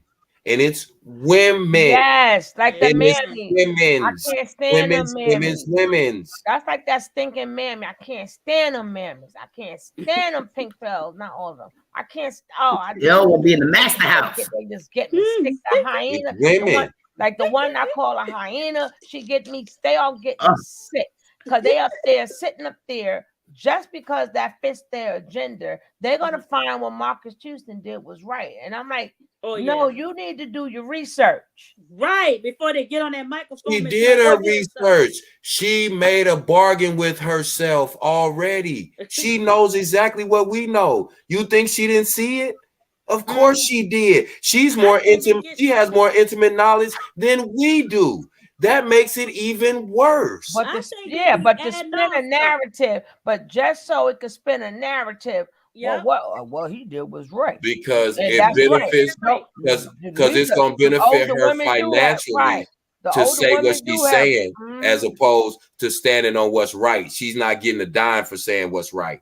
She's getting paid for saying what she's saying. That's why I said how are we going to sit here and guide the kids the right way when all the motherfucking adults when all the adults is crazy and you got crazy people running an insane asylum. Kids, and they're not doing their research.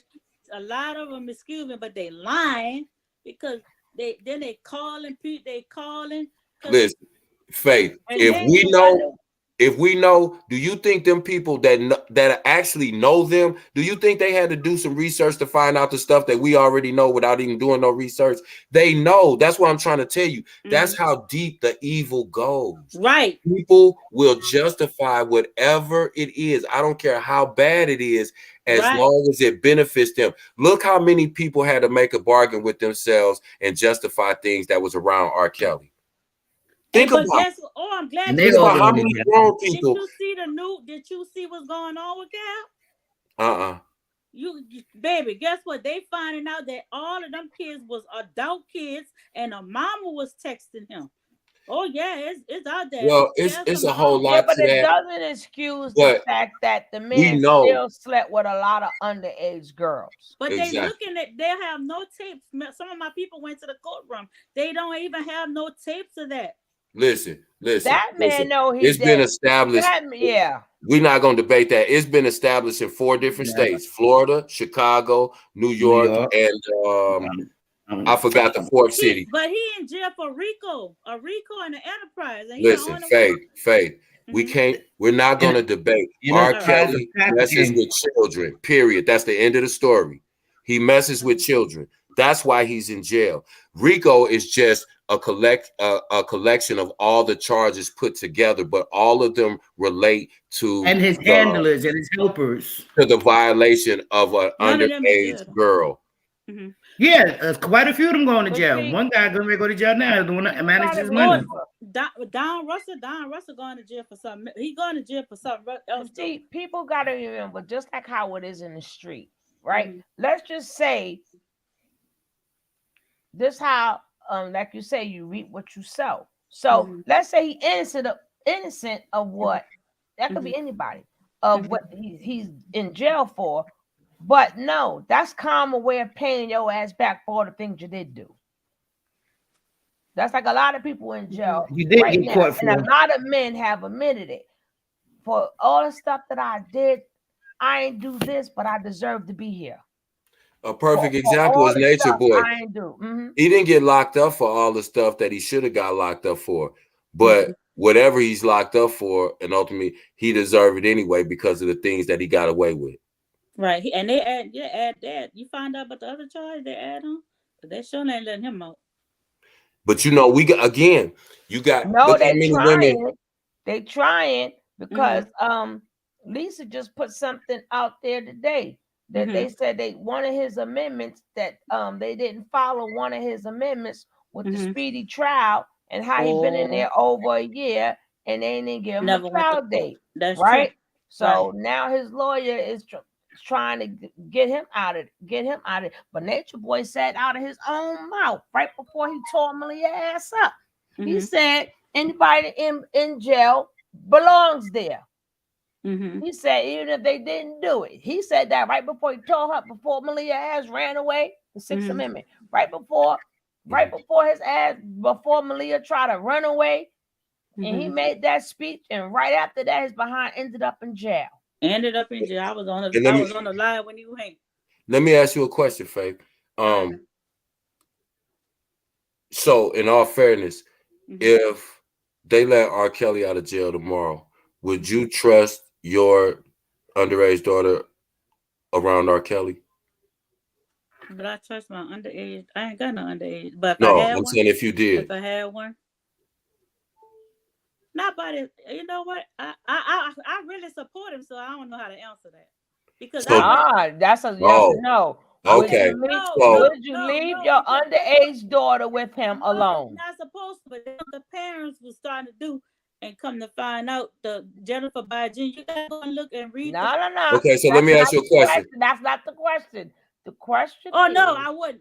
Okay. Okay, but the fact that you say that you wouldn't is a reason, because you say you support him, but you must believe that there's some truth to it. Now, let me ask you another question, because that's deep again to me as a woman. So, do you think that all of the girls that were underage that he was proven to have had relations with, do you think all of that is a lie? And do you? A lot of it was fabricated. I know that case from the back of my heart, my Oh, back wow. of my mind.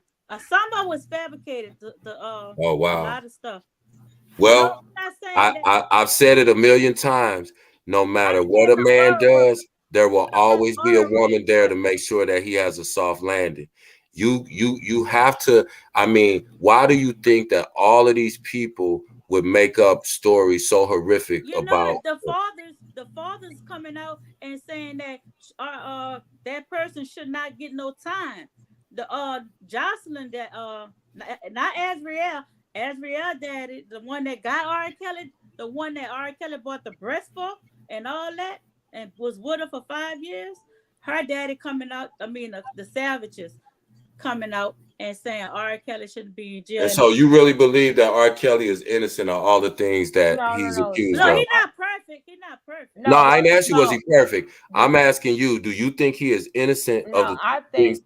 I think a lot of the girls did some. Let me finish. I think she's stuck on the now. When R. Kelly been doing this for over 30 years. Yep. So she's stuck on what's going on the now. Hey, did you see the video? I started the 2008 trial. Wait a minute. No, go back to the 90s.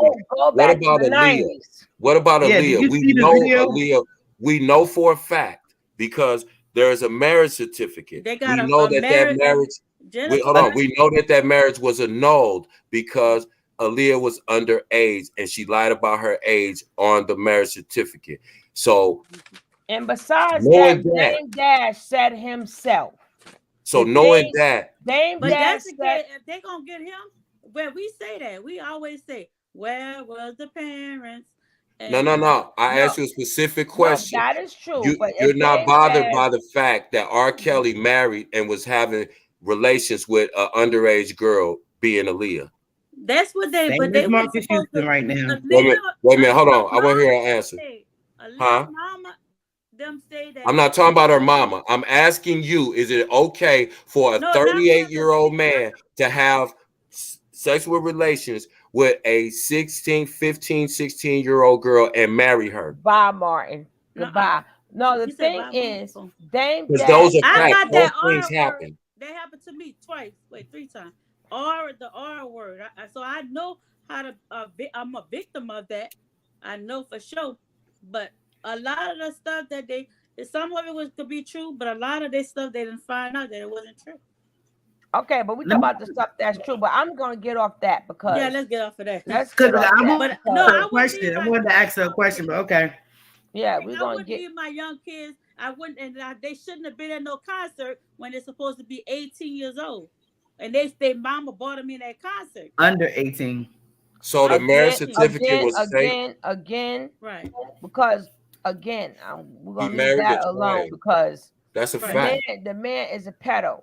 Exactly, and that's why I said women be so quick to defend these guys. That's why he was able to do it for 30 years. Does that mean he did everything? No, but he still did a lot. Yes. So, right. And the other one should have been with them, the man himself. Been doing this a long time. Even with Sparkle's cousin, let me tell you, no.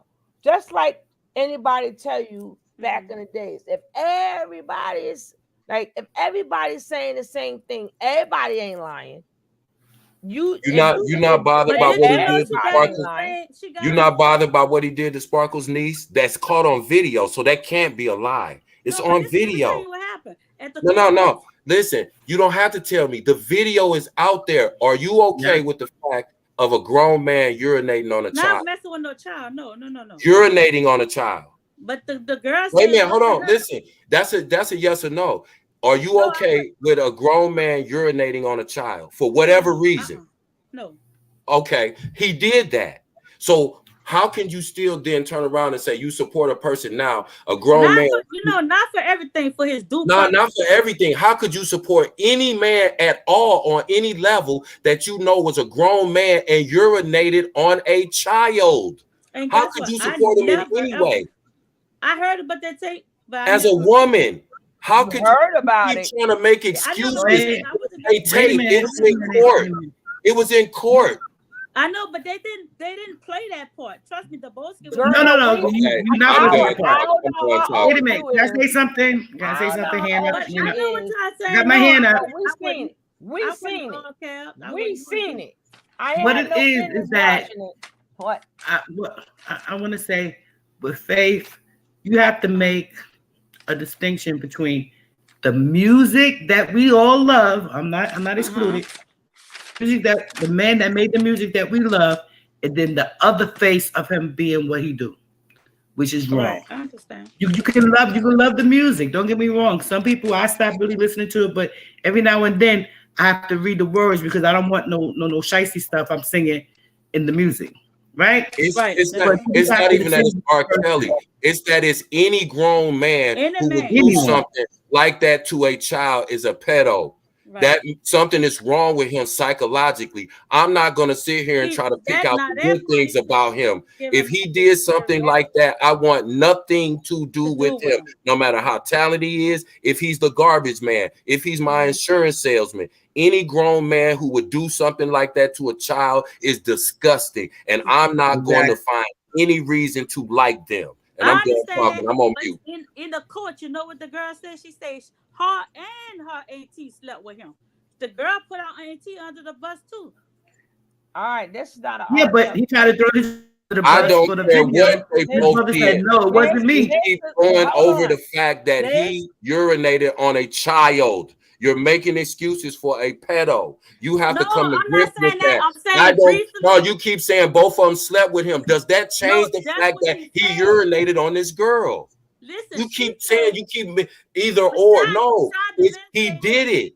I don't care if he slept with the mama too. He urinated on a child. He's a sick person. You're making excuses for a psychopath who is a pedo.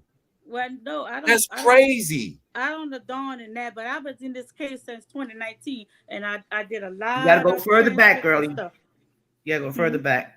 You gotta go way back. I was saying these cases. That's what I'm saying. How they? You're a woman's worst enemy.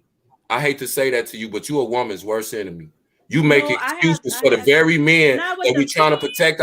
Listen to me. You make excuses for the very men that we're trying to protect, that real men are trying to protect our community from. You're making excuse after excuse. And it's not only you, it's a lot of you women that do that. That's why we get frustrated. That's why men get frustrated with y'all. Then don't complain about him beating on you or abusing your children, because he'll do it to your child just like he did it to them other people's children. But because he didn't do it to your child, you want to make an excuse about how many people slept with him. No, that don't matter. You're getting away from the subject. A grown adult urinated on a child. Let's not go. Wait a minute. Let's not go past that. Let's not go past that. Why are you okay with a grown man that would urinate on a child? I'm not okay with that because I got kids. What are you okay with? Some of the stuff that they not. What are you okay with? Some of the stuff. His music, his looks. No, none of that. Well, what are you okay with about a grown man that urinated on a child? No, listen, Cap. It's about the transcript that I read. It's about the people that we don't been up. My people don't been in court and everything. They only let 8 people in the courtroom. So it's a lot of stuff that the public don't know is out now. Even the girl with Azriel mama was texting R. Kelly playing like she was him, like she was her. We understand that, hon. We get that part. But the point of fact is, No, When from the beginning, what they have to do with him peeing on that you girl don't. in videotape? all of that. What does Azriel's mama pretending to be her have to do with a grown man urinating on a child? But he got a credit for that already in Because, 2008. Goodbye. Say it wasn't her. okay. No, I'm saying Let's no. move I'm on. not saying You that. get it. But look how these people is. She said it wasn't her. R. Kelly still was. There was the daddy still was working with R. Kelly. The daddy was on the girl Bishary, the one he's supposed to have peed on. That girl still. Now, if somebody mess with your child, you think you're gonna still be working with him? No. They was paid to say it wasn't her, but we know who it was because we was there. This ain't the R. Kelly case, cause Right. I know If he gets out, Faith, he'll be put right back in the same way they put him. They gonna try. He can put him back in. But guess my thing is, if two parents, one of them was a Jocelyn's adult. If my parents went and did all this commotion, you think I would want to be bothered with them? That's crazy. He still was one of them. That's crazy. And you're right. Let me explain something. I wouldn't let nobody pee. No, Let me explain something. Uh-huh. A parent is always wrong if they don't watch their kids. But under the law, a child cannot give permission to have any ex, cannot consent to have an ex but the grown man. So even if a parent go down the block or whatever, even though they should watch their child, yes. But these petties, same way we just did a video. So on Marcus Houston, whatever the hell. Right. On Marcus Houston. I see right. That. Same thing. He watched that girl since she was 15 years old. 15. We see this happen too. That's why I keep saying, did us elders drop the ball? See, you doing legal terms, we get that, but sometimes by me being with the paralegal stuff, right? But now you got to say, hold up, that's my job, but I have to do that for my job. But on a real motherly tip, on a moral side, that ninja is what that ninja is. You gotta separate work from that, from this is what reality is. Real life, right? This is real life, right? So whatever, I know what all of that say, but that's work. But when you look at the man, then you like I said, I don't know what they didn't show in court, but I know them tapes went like hotcakes in New York. We all seen them suckers, baby. It was one. I couldn't. It was too much. I don't know who the hell bought that tape and I had sitting up there. Why? I said, what the fuck? Well, baby, Barry Hankerson, that's a little uncle, leaked that tape. It don't matter. The man, it wasn't no cover up. It wasn't no brother's face. There wasn't no double take. That was a regular old camera. It was the BET award sitting right there on the nightstand. Okay, so it's him. And I remember the room and everything. And at first, I didn't even know it was R. Kelly. Right. The funkers you watching? Then I was like, oh shit. But either way, that's why I said this is where we drop the ball.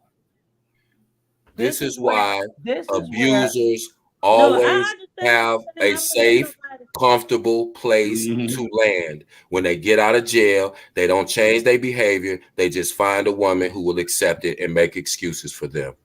Well, they not really, because what?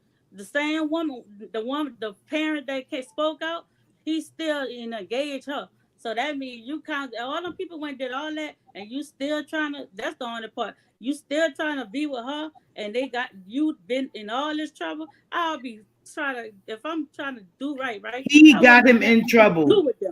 This is why abusers.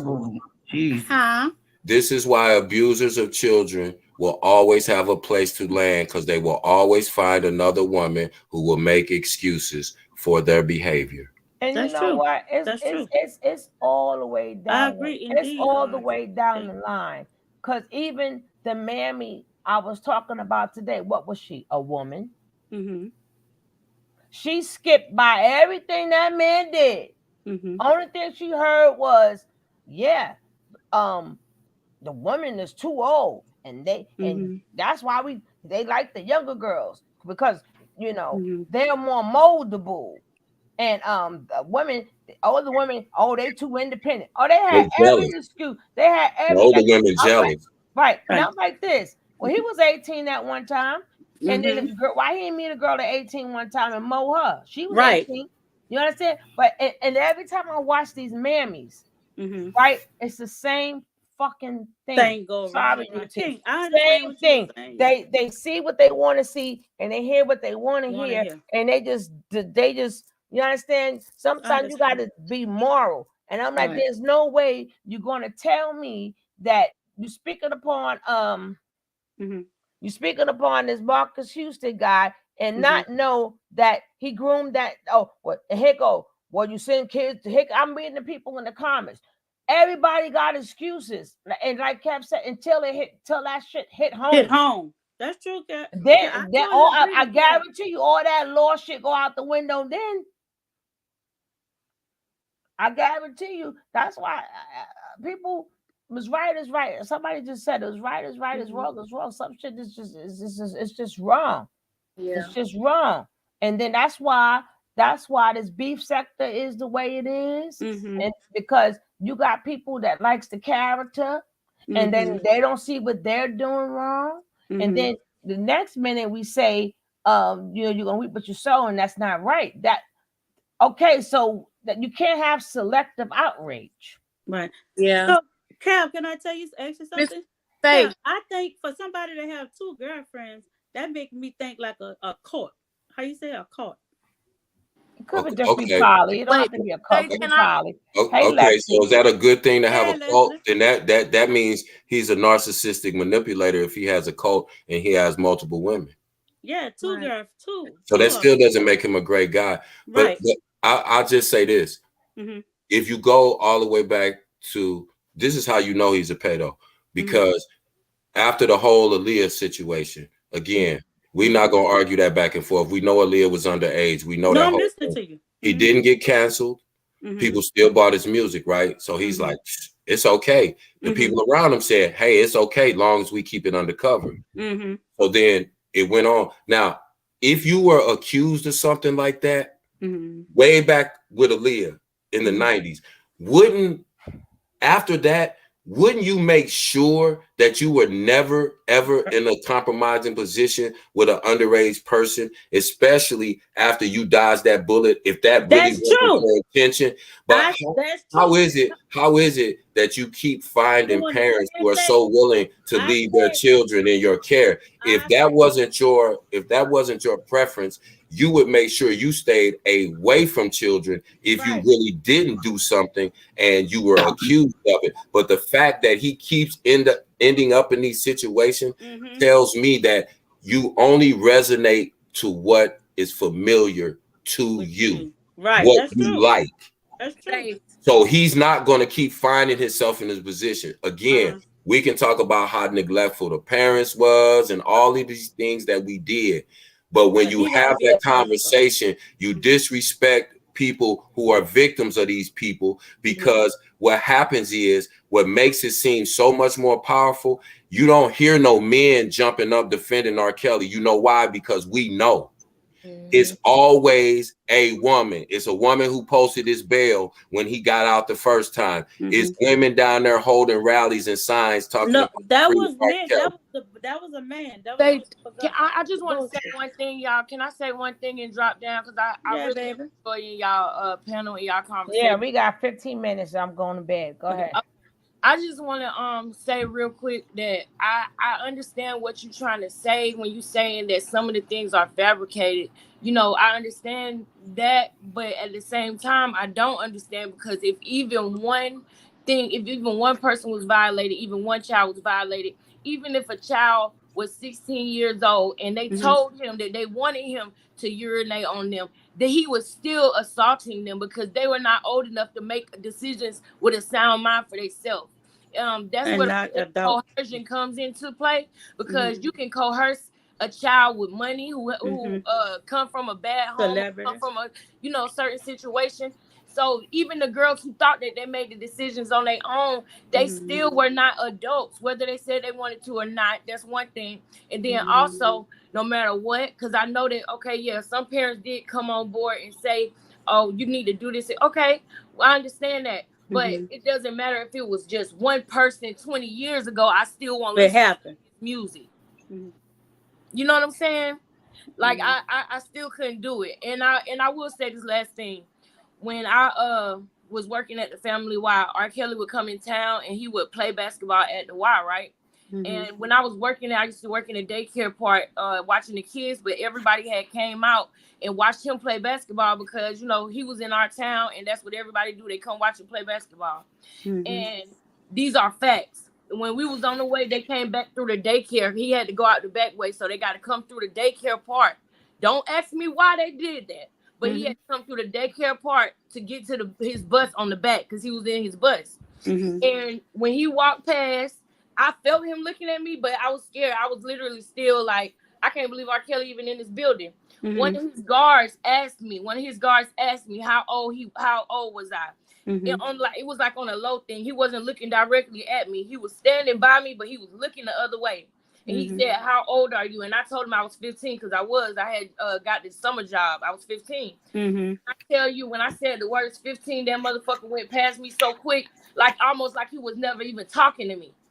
So when I told my friends about it and I told them what happened, they all was like, you should have told him you was 18. You should have told him you was 18.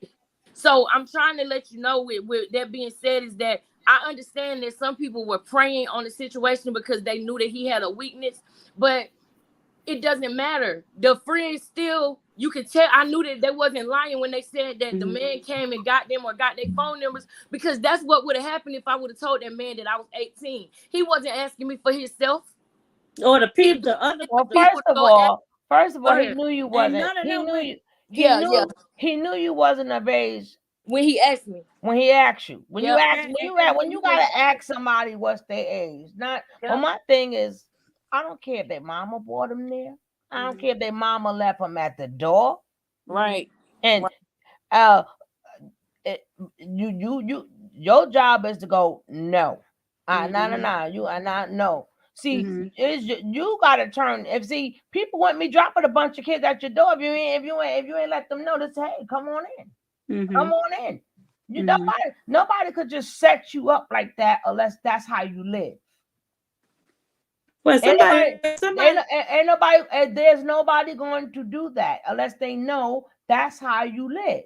And they know you got a lot of people in Hollywood. That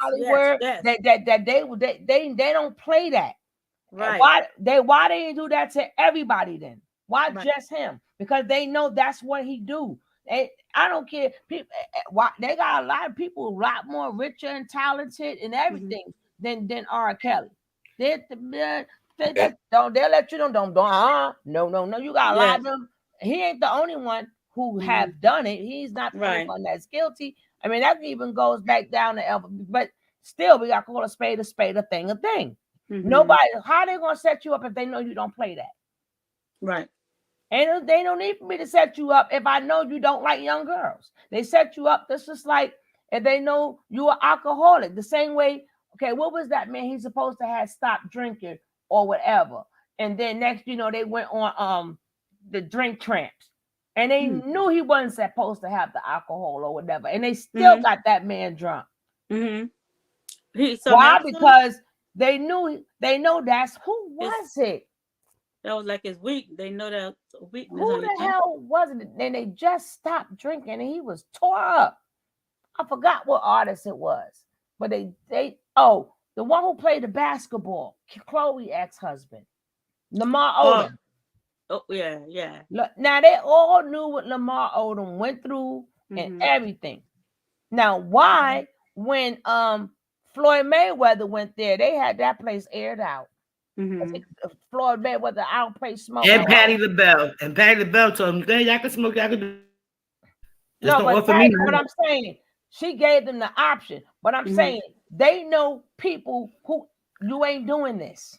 No, they know Floyd Mayweather they know he don't smoke, he don't drink. Right, he don't drink, he don't do nothing. Right. They put the bottle, everything away. They had to be sober that day. Right. They didn't even drink neither. Right. So people only gonna play you on what they know you are going to do or how your lifestyle And is. what you don't think that would like scare you half to death that you wouldn't want to be around that person? Because No, it happened to me. It happened to me when I walked in a, I don't even, sometimes I'll be like, it's my auntie sent me. I was, you know how you used to go to the club and you say, well, I used to be like this, we going together, we came here and we're gonna leave. So I used to dance good on the dance floor. I'm talking about dance my butt off.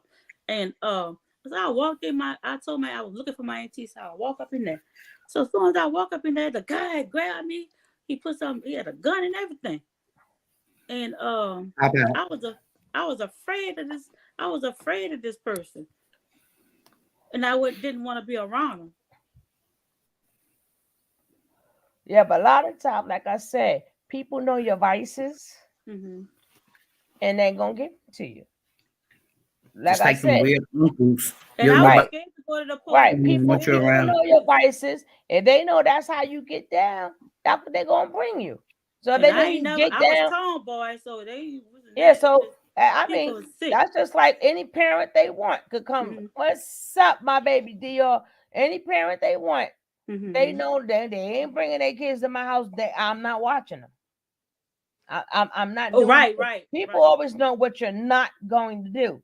So if somebody, that's why if you get set up like that, because that's your lifestyle. Why? Like I said, look at drink tramps.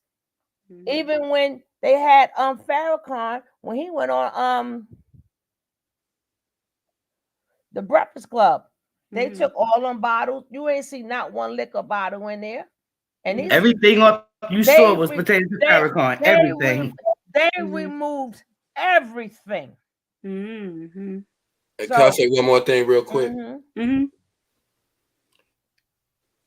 How is it that one person keeps getting accused of the same thing and it can never be true? If you are rumored to like little girls, how do you keep putting yourself in a position where little underage girls are around you to be accused again and And again again and and again. again and again? I do agree with that. I agree. I totally agree with that. That's why I said there's no way. I would have 100. No, not 100. Kev, I would have about a 90. No, but 70-year-old wife or something. You know what I'm saying? I You would wouldn't just be not be around no kids because right. there's I no wouldn't need be to. You can no work with so kids. many No, adult artists. Why is it that you keep time after time these young again, girls. every See, time something's coming out, you're quote unquote working with some underage girl? right. It I makes no understand that. sense, especially if you're wrongfully accused of that. You've been Mm-hmm. getting accused of that since the 90s. Here it is, 2020, until Mm-hmm. they lock you up and take you out of society. You continue to place yourself around underage girls and then claim that they're lying every time that they say that you did something to them inappropriate. Right, and he's still the, messing with one of the the girls. only way they could do that because that has to be your lifestyle. That's your preference. That's They Right. your can't, they, they they can't, can't set you up if that's just like I said. Look at the difference of Lamar Odom and Floyd Mayweather. They right. knew that man was not supposed to drink no more, but they knew that that's a disease. It's just like To R. make Kelly him has a disease. right. So, and then they still pumping him up with Mm-hmm. more freaking alcohol to the point Mm-hmm. Be he was quiet, supposed, cocaine. right? Like cocaine. I'm tired of cocaine. She just came in. What's up, fam? What's And up, then Obsidian? and then you got Floyd Mayweather. They I can't knew. see the chat. I did something to my tablet. I can see y'all halfway. I don't know Oh, what I did. and then Floyd Mayweather, they know don't play that. Mm-hmm. So they didn't have no alcohol, no marijuana. Right. Why is that? Because you got Sometimes you gotta ask yourself, Davis. why He is got that? Because he let that be known. Floyd Mayweather let it be known that yes. cannot That I be don't here. right. That's Why true. didn't R. Kelly do that? That's true. Why That's didn't he true. let it be known? That's true. And then he had all them people around him. Then so you ain't got to worry about putting transcripts together. And this one, like because he did not let it be known. Now, that's what I was saying. You just said it, Faith, and all them people around him. Now, we know who R. Kelly is. Just like we said about Jag, or just like we said about Nature Boy. This is in general, but it goes for all that it applies to. What about all the people that are around him? Not one person said to him, "Hey man, listen, yeah, that ain't right. Right. If you do, and if I see anything, I'm going to the police." Right. And none of them. See, nobody did that. That's why I said. No, they did that in court. They turn on. They yeah, but you 30 years too late. That's true. See, that's what I'm saying about holding each other accountable, because these people only exist because that's what our community. We got to understand. A cult can't exist without people participating in the cult, being there with him, and people financially supporting him. That's the same thing with any of these people who prey on other people, whether it be traffickers, whether it be people who are messing with underage kids, whether it's a man who lives off of women and who uses and abuses women. If he didn't have another woman to go to after he gets through abusing and using this one up, he wouldn't be able to use and abuse anybody. But what will the next girlfriend do? Oh, that'd be jealous. She just mad because he wanted me. And right. And then he turns around and does it to her a year later. Right. And then the next one after her is saying the same thing. And it's a repeat cycle. And that's why I keep saying, that's why I'm hard on women. I don't think I'm hard on women. I just tell the truth.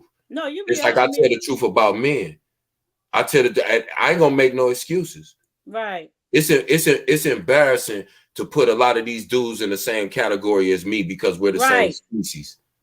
Right. They straight up.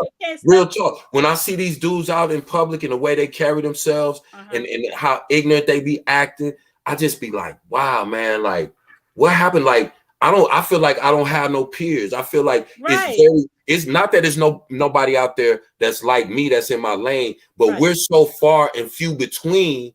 It's like you gonna see 100 of them dudes like that before you run into another cat that's like-minded like you.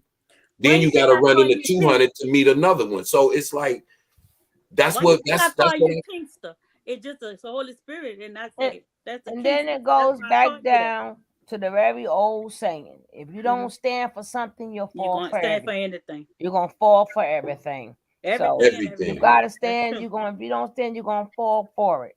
And you know, like I said, sometimes, can some of them have lied? Yeah, but that damn it, not everybody. Not everybody. Kels, I want to thank you for opening my eyes more, so I give you credit for that. Okay. And that's what conversation is about. That's what it's about. And I tell y'all a lot of times too, because my voice is deep. Don't think when I get loud, I'm yelling at y'all. I don't mean to do it. I just try to project my voice, because when I don't speak loud, my voice is so deep, it just sounds like bass and echo. You know what I'm saying? But because it'll sound like this if I just talk to my voice. You know what I'm saying? That sounds crazy.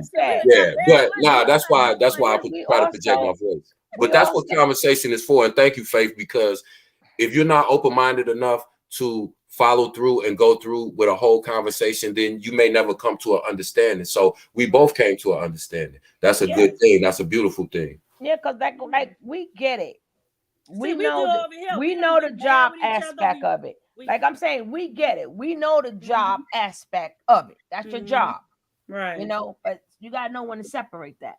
Right. And you gotta know how to separate the person from the artist. It's different too. Like I said, you said that's your job. Like a lot of people, they know people be damn well guilty, but their job is to get them off, and it's a terrible job to have. You know, it is a terrible. And then you gotta sit around and poke. You know they guilty, and you gotta find all types of loopholes and shit, knowing they guilty. But that's your job, you know. And that's why we're the only thing that's gonna make us better. We have to be better human beings, man, to each other. Look how men treat women. Look how men treat women, man. On the average. I'm not saying everybody, don't get me wrong. I'm saying we know that there's a lot of good dudes out here, solid stand-up brothers. Salute to them. But a young guy said to me at work Friday, he came in and he was smiling. I'm like, what's up, man? What you all happy about today? He said, man, check this out. He said, man, I had jumped out the car, right? And one of the residents had came up to me and they said, hey, Gary, I just wanted to tell you, man, you a handsome young dude. I see you be at work every day. You be on your job. You're going to make a good husband to one of these young ladies one day. I just wanted to let you know I'm proud of you. I see you. This was just a random woman that said this to this guy, but it had such an impact on him because a woman that he wasn't involved with and didn't really know like that, just knew him in passing, just gave him some positive affirmation. And he was like, man, the good dudes don't never get recognized, but she just straight like let me know that, like, I see you, like you a good dude, you be at work, you courteous, you good, you well-mannered. She was just breaking it down to me like that, like made me feel good. He was like, man, my girl don't even be big up in me like that.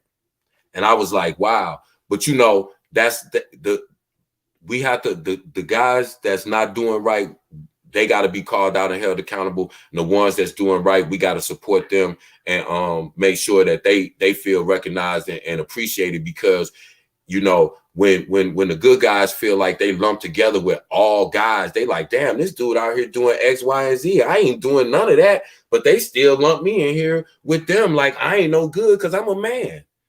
And we do that to women too. Men do that to women. We do that to women all the time. That's why women have no respect. I mean, that's why men have no respect for women now. Because we try to throw all women in a category. It's dudes say all the time, man, ain't no good women out here. Yes, it is. You just ain't paying no attention to them.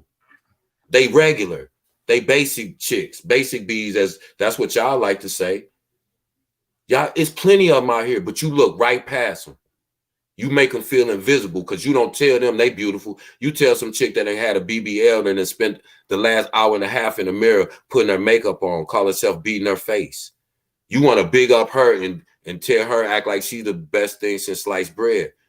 But it'll be a chick that come and deliver your UPS package, have her hair pulled back, pretty face, pretty complexion, nice attitude, beautiful smile, but you won't recognize her. So we got to do better as human beings, man. We done got to a point where we just don't care about nothing. We don't care about shit. If it ain't about money or it ain't about, you know, I'm this, my brand, I'm known, I'm the best, I'm the biggest.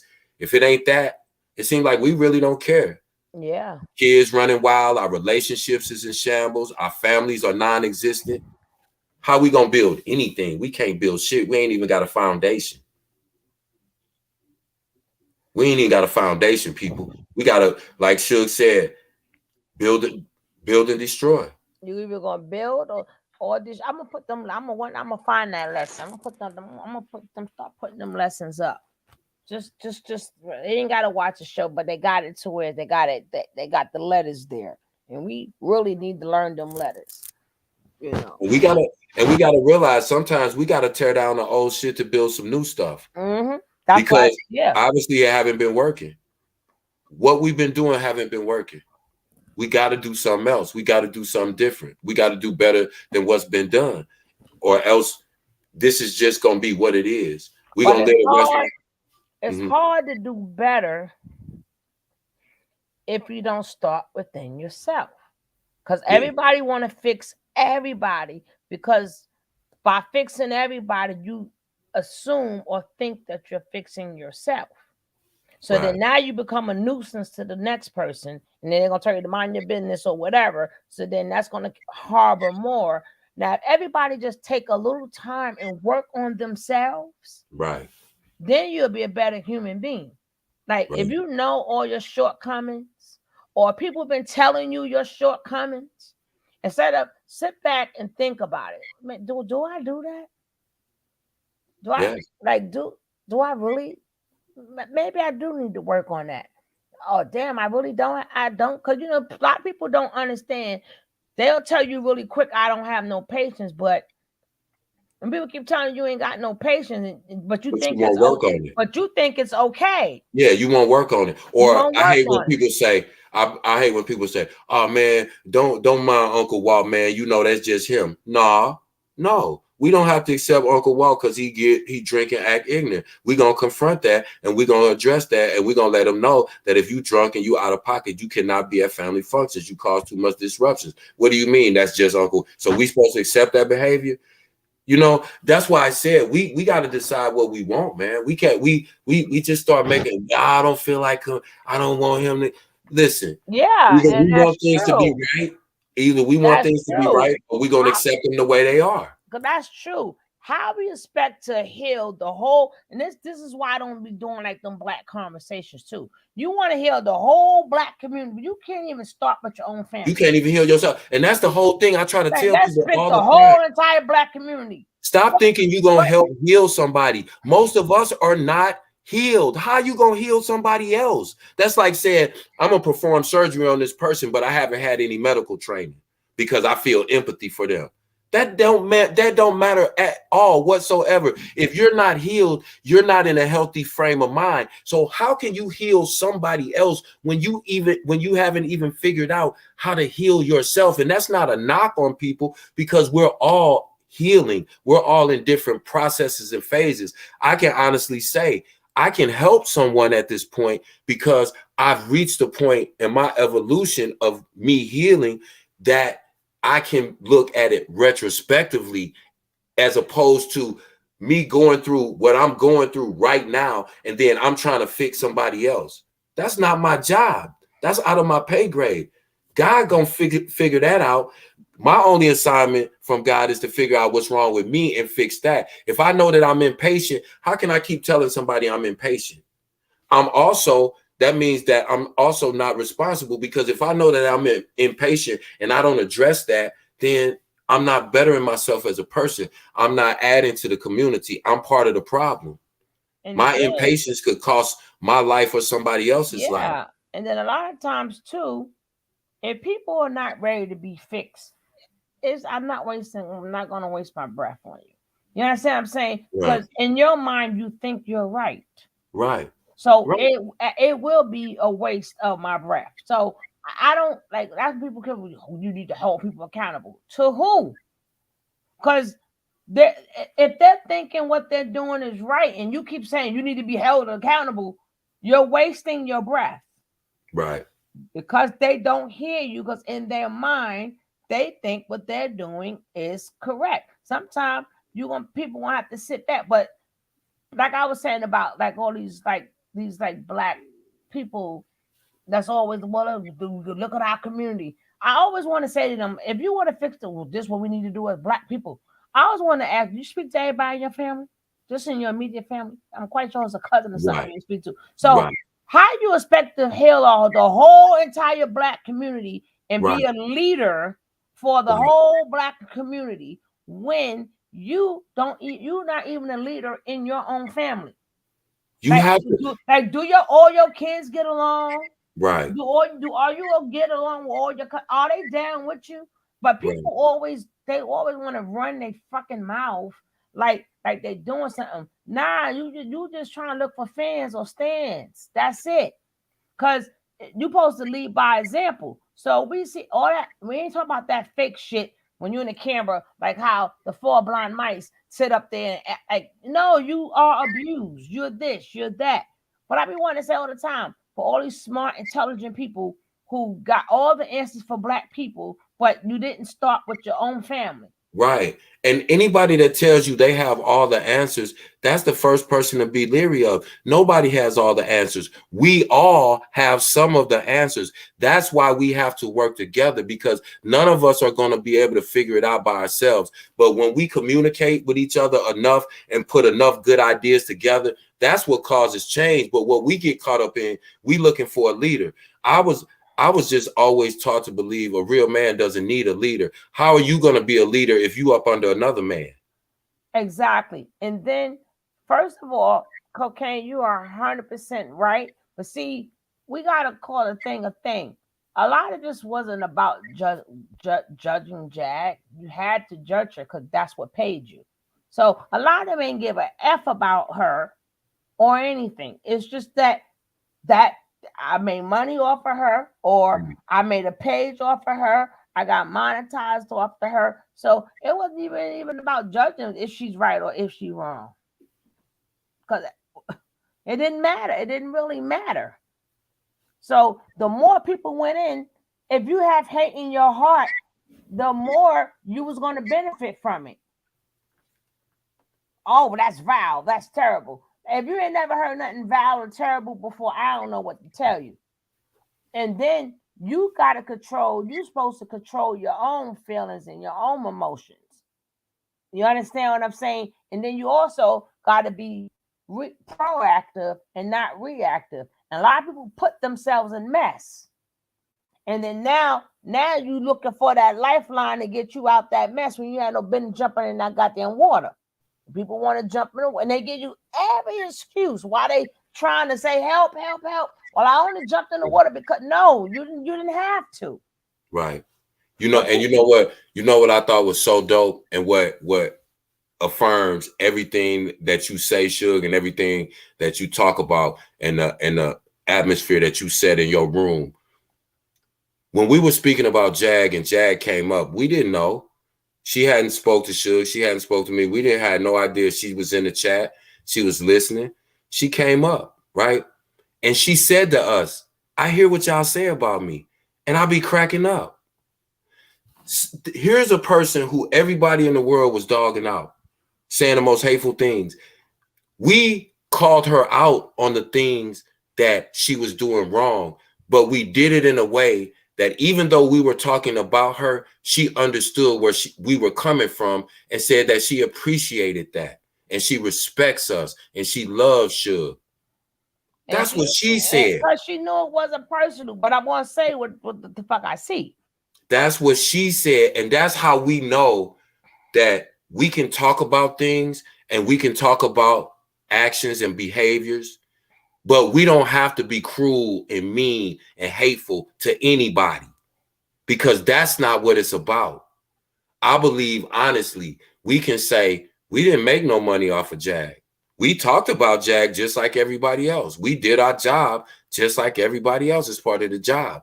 But what we also was able to do was separate the fact that this is still a person. This is still a human being. And at some point in time, we all want to be forgiven. We all want a chance at redemption. So you have to be able to strike a balance somewhere. You have to be able to, because if you don't, then when you go through certain situations in your life, people are going to remember how you handled them. The universe going to do it. The universe is going to do it. You're right. If people is on an assignment or not, that's life, period, Deanna. That is life, period. The devil is always going to come fuck with you. You ain't got to be an entertainer. You can just be a regular old person. That devil going to do that anyway. Shit going to happen anyway. That doesn't mean you got to bite. That's why a lot of rats get caught. You don't have to bite it. You know, so if a lot of most of our entertainments are on assignments, most of them are puppets. A lot gonna follow, but guess what? A lot didn't follow. You gotta think about the more black people. And you be amazed of the people that we think that are not devils. That's the hey, how you doing? They're the ones you gotta watch out for too. They're the ones you go up there and go around with that collection plate and you just yes Lord, giving them all your money. And they have never, church has changed. Some people say they still do it very rarely, but back in the days, they used to have one of them school boards and they used to tell you how much money they collected, how much money they have, what this money is going to, what that money is going to. But see, now we talk about they put themselves, that's how you know you got to watch these pastors. When you put yourself in the same category as what you call what they call a circle of people, you just as wrong with just as bad as them. When you boasting just like an artist about your car, your house, your Rolex, and all this other type of stuff, you could no longer be a pastor to me.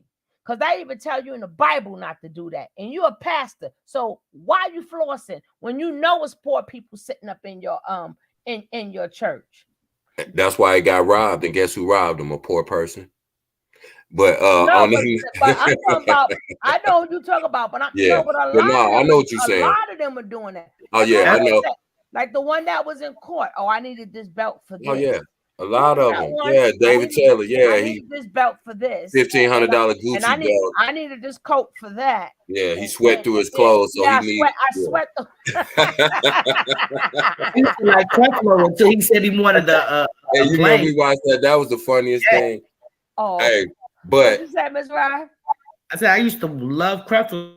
I bought a couple of books that really helped me. You know, I read the books, and until he started asking for a plane, I was like, I ain't got no plane. yeah. See, but it always comes out because you know you got everybody getting in on the game. But this was a dope build, y'all. I gotta get up out of here because the old man gotta go to work tomorrow. Yeah, so we all going to work. I gotta go to my other job tomorrow, boss. Yeah, I gotta clock out because I gotta go to my other job. Don't forget, like every 2 or 3 days, we're gonna do a podcast. But we'll talk about that later. You always ace it. What you expect? This King Cav. He is the. Just trying to remember your new name. Lexus, we love you too, baby. We love you too. Hold on, he is the life. Yeah. No, see, I had to switch it up. What's the name, Daggett? And I'm gonna tell you. The culture. So why do you Culture. agree with me I'm when the I culture. said I am the life? Cause see that, and then you can mix both the names because I am the culture is a long name. Just I'm King Culture because I really feel like this, you know. People misusing that word. I see it now. And when I first saw it, I'm like, I get it. Yeah, Suge named me King Kev, so that will always be my name. But I really feel like I have to earn that title. It's a lot of see, to me, people have nicknames. To me, I have a title. And I have to live up to that title. So I want to distinguish myself. You get what I'm saying? I'm about the culture. And I feel like I'm a king and I'm a leader of my culture. So that's King Culture. I am the culture. So that's why I incorporated that, because that's a reminder to myself that I have to hold myself to a higher standard. I don't care what no other men are doing. I got to put my community on my back until they get their shit together. You understand? Till they get their stuff together. But my thing is, I want to ask you something before you go. Okay, go ahead, Miss Ryan. I ain't gonna be long-winded because I gotta take my old butt to bed. But go ahead. I definitely gotta go to bed early. My question is, what can we as a people actually agree upon that better help our worldwide community? Start with yourself.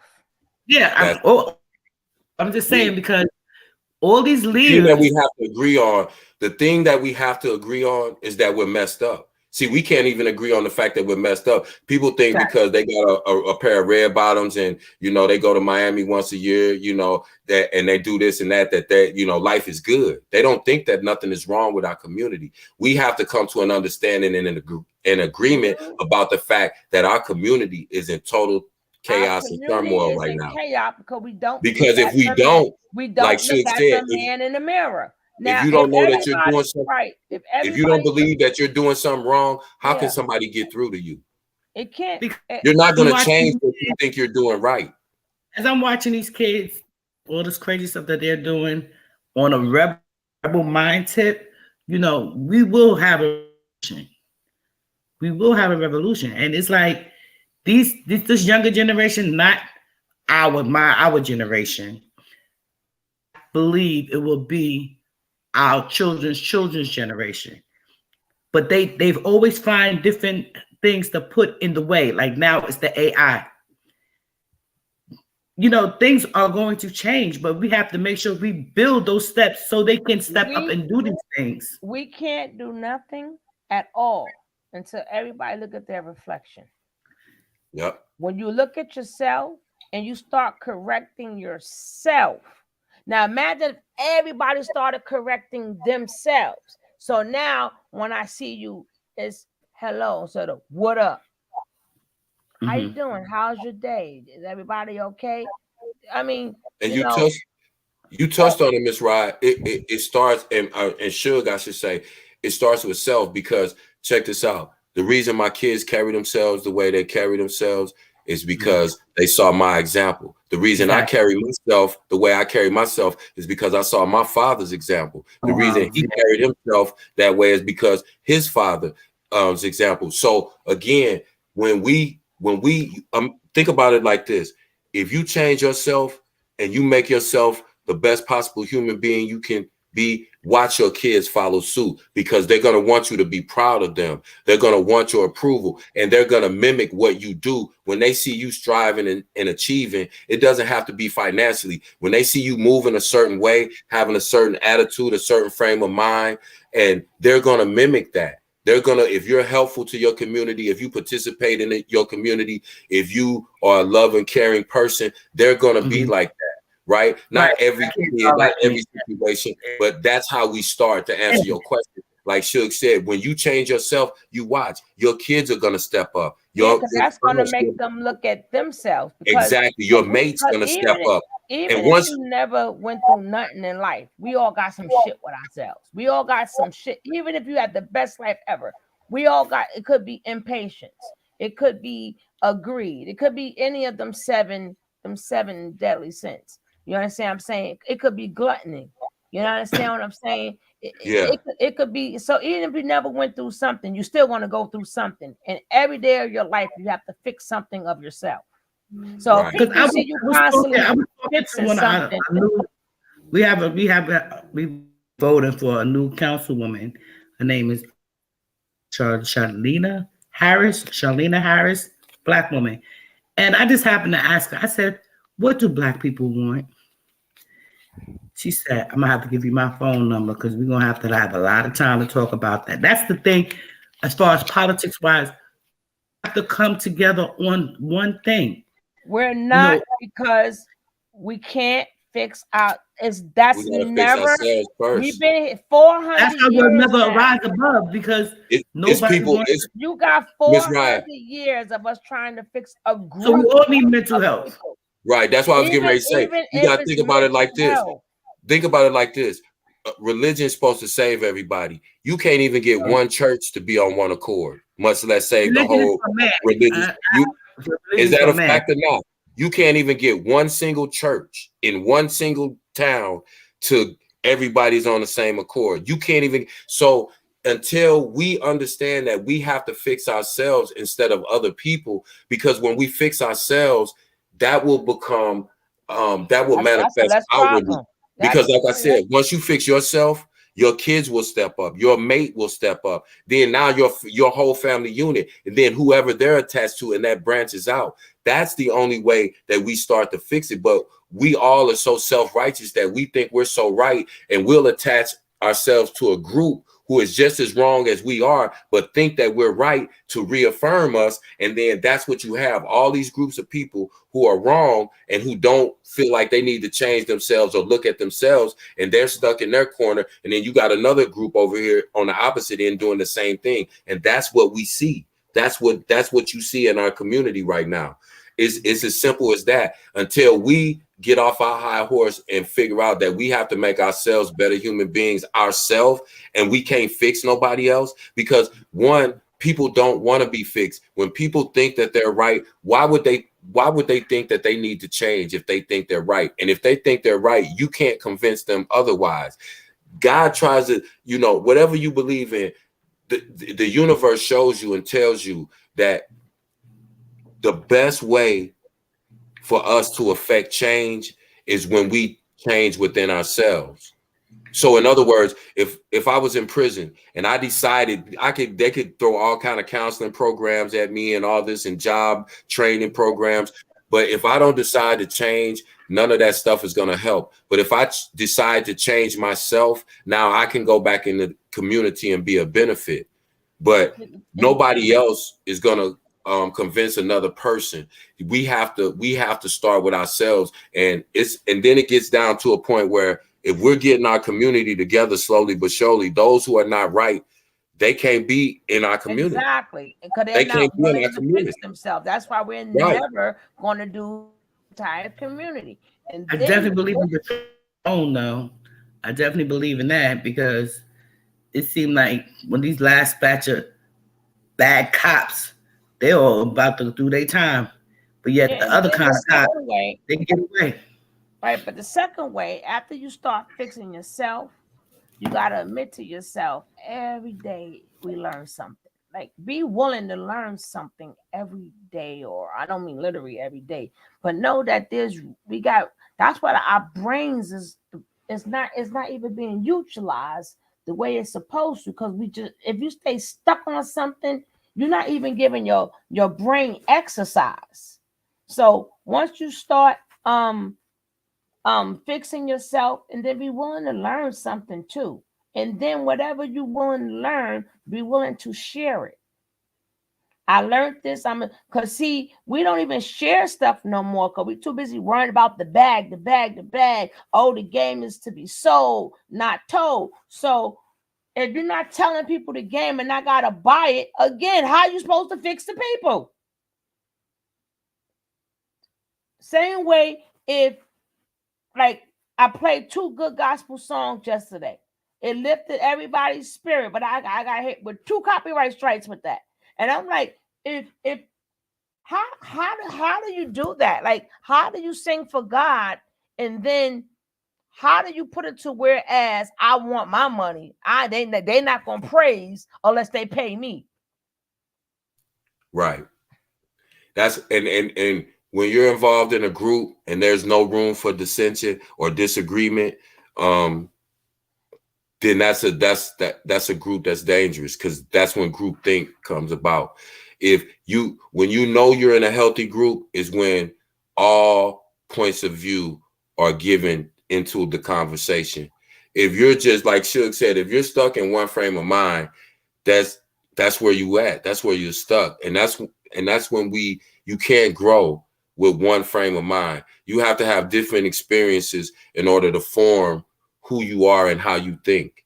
But if you're just stuck in one mindset with one group of people, you're never going to grow. How can you grow? You're going to be stuck in whatever the group is stuck in at that time. And that's the main thing that traps us off, is we don't believe in ourselves enough, and so we have to attach ourselves to groups. And most of Yeah, the time, and groups then are not for the individual. God is and not a then religion. and then that's when the leader themselves, they notice now they have a cult like following. Yep. Then they start doing stuff, and then now you let it slide. Yep. But we're not supposed to put no man on a pedestal. Yeah. That's my And boy, so I ain't gonna trip off that. Even though that was wrong, for him to, beat on that girl, that's my boy. See, that's when we start, like I said, we start making deals with ourselves.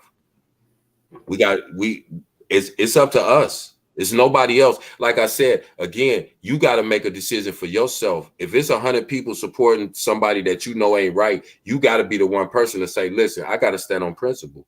I can't support that. yeah, because look That's at the every only other way we group. change. If you look at a lot of other groups and a lot of other, I'm not gonna say religious, but I want to say religious because I can't think of the other word. Cultures. Like, y'all don't see them all. They know the code, and that's it.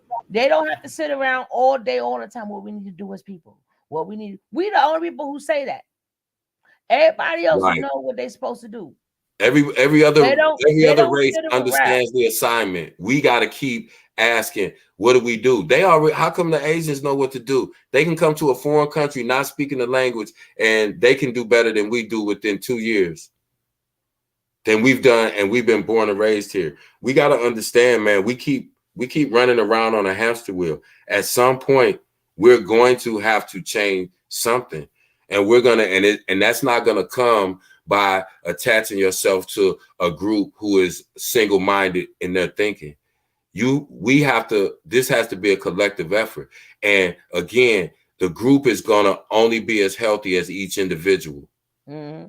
If you as an individual are not right, then you're going to attach yourself to other people who aren't right. If you're real right, you're only going to be around real rights, because you're not going to be able to tolerate anything else. And that's how we affect the change. But it's a deep and complex rabbit hole that we go down on this subject. Because number one, I never forget when I watched the video. I forgot how long ago, but it was a while ago. and because they would just happen to show how the people had wanted to get into, I think it was Woolworth, and they had the line and we want to get in. And then it glanced to the stores that was across the street, and it was all owned by Black people. So why you're across the street fighting to get into their Woolworth when you got your stores right there? Like everything we fight, everything that we're fighting for, our forefathers who we don't give enough credit to had it already. But we think we're better than them. We think we're more advanced than them. Y'all fighting for, like, we had our own, we made, that's why segregation was a beautiful thing. We had our own everything. Now we want to integrate. Right. So that's why we got to keep fighting, because we want to be involved. We want to be on their league. We have to have our own. Nobody's everybody's talking about what our own that we need. We had it already. We had our own football, basketball. We had our own schools. Nobody's gonna let you come into their thing and take over or be equal. That's just like somebody starts a company and you come work for the company. You're not gonna be on the same level as the CEO. He's never gonna allow that. Why would he? That's his company. So that's why we have to have our own. But be quiet, okay? You're right. We had it. Hey, gang, I love y'all to death. I gotta get out of here. Go to bed. Good morning. I'm sick of cocaine. She always calling me out when I'm eating and getting sleepy and everything. But hey, I appreciate y'all, gang. I appreciate the chop up, and I'm gonna catch up with y'all tomorrow. And I ordered pancakes already. All right, brethren. Right. All right, y'all. Peace. I am the culture. Peace. I keep calling it I am the life. I'm gonna name my page I am the life. I am the life. I am the life. I am the life. Yeah, but that's the thing. Everything we fighting for, we had already. But we wanted to integrate. We wanted to sing, like we had our own music. We had our own music. We had our own little juke joints. We had everything that we want now. We had already, and now we're fighting to be. Only thing we fighting for now is to be included. But in the same token, we're not even disputing the money around. Like when the people get rich, that's why they buy each other names. They listen. You put your name on that shirt, not because it's a better quality, because that's how we're gonna keep the money going around. Okay, you buy my name, I buy your name. They know which names to buy. And first thing we do when we get some money is we buy their names. We don't buy our names, we buy their names. And look, and most of the stuff people create is way better than what some of that stuff. I'm like even like them space, some red boots and stuff like that. We know we ain't got no business buying no shit like that. Buy some shoe polish. Buying some stuff like that. We forgot how to even be creative, where people paying a lot of money because they got like a little hole in it. When we did that ourselves for free because we wanted to change the look of our pants. So we just started cutting it and doing. Now that's a style, and they pay a lot of money for it. Where kids don't know, kids don't know. You know, you could just take a scissor and do that yourself, right? But you're going to go look for it and buy it instead of just saying, "Oh, let me do my own pants. Let me arts and crafts." Yeah, and then we don't even utilize on our crafts because, and if we do, we sell it. That's our main problem. Every gift we have. That's why artists is now still fighting for their intellectual property. Because we sell it. Because we want to be included. We want to be big. And then now you're crying that, oh, they own us. Well, yeah. But that was your gift. You gave it to them because you wanted to be big. You didn't want to just live comfortably. You didn't want to use your gift to sing at little places, make enough money just to take care of that. That's all you need it is for, just enough money to take care of your house, go keep the lights on, roof over your head. But no, you want to buy their names. They know why they put their names on that shirt. Because to keep the money circling.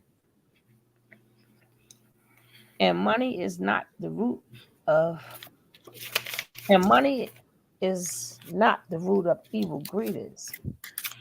Well, yeah. Man is. But you got people who don't even have money live well. Shit, they live well. They live really well. Ain't got no jobs or nothing. But like I said, the first thing you gotta do is how my man Michael Jackson. That's one of my favorite songs. You gotta start with the man in the mirror. And if you ain't the best, how are you gonna expect the best from somebody else? Michael Jackson's favorite song? What? Man in the mirror. Just Man in the mirror.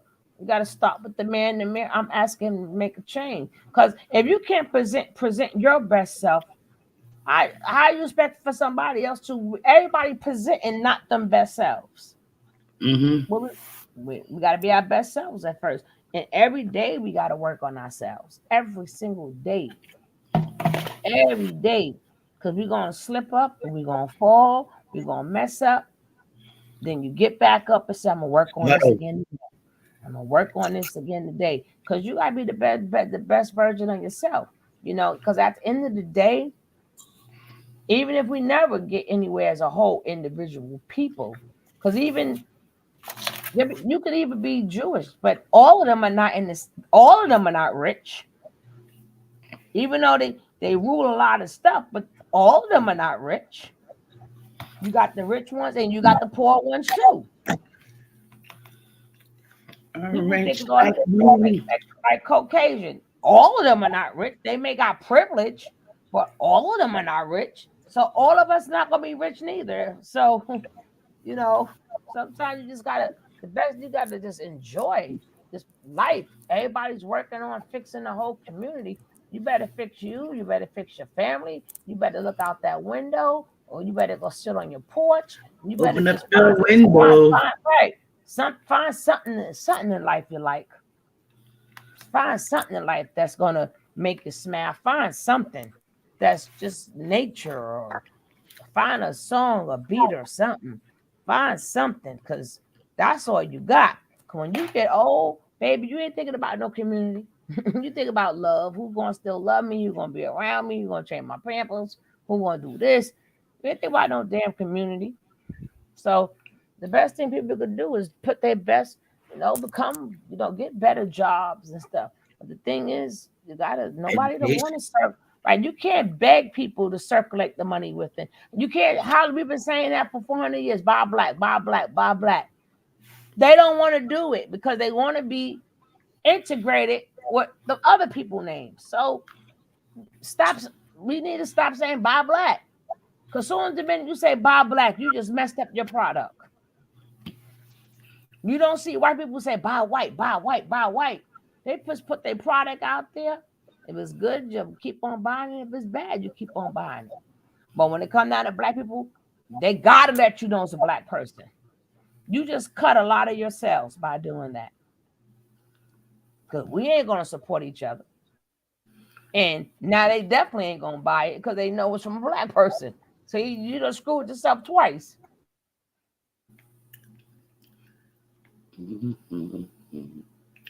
True. Well, that's for me too, guys. I'm about to hit that lava land. Yeah, I'm about ready to hit the road. One time tonight. Mm-hmm. Then I my dinner video. I gotta someplace to go in the morning. I got things to do. I'm tired. I'm gonna figure it out in the morning, shit. But I know I'm gonna get up anyway. All right, guys.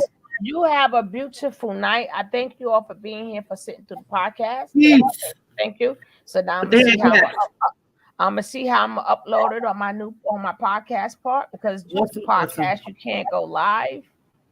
So we gotta act like we're live. So when people watch it, they can think we're live on the podcast. That's why we don't do panels or nothing. My dinner shot up to 540 views. Check out the dinner. My dinner I posted earlier today. 500 views. Oh yeah. That was good. I'm gonna give y'all a kissy. Kissy, kissy. That's for you, Deanna. Deanna be kissing in the background. Kissing in the background. Love y'all. Good night. Your fiance in ICU.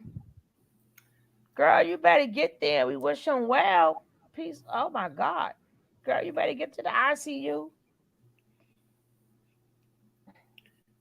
Who? Right to her fiance. And ICU. Oh my goodness, girl, you better get there. We're gonna keep them in our prayers. We're gonna definitely keep them in our prayers. And we are definitely out of here. Hey, Queen Shay. Good night. Good morning, Queen Shay. All right, I'm out of here. We're gonna keep you in our prayers, Faith. Oh, I am, darling.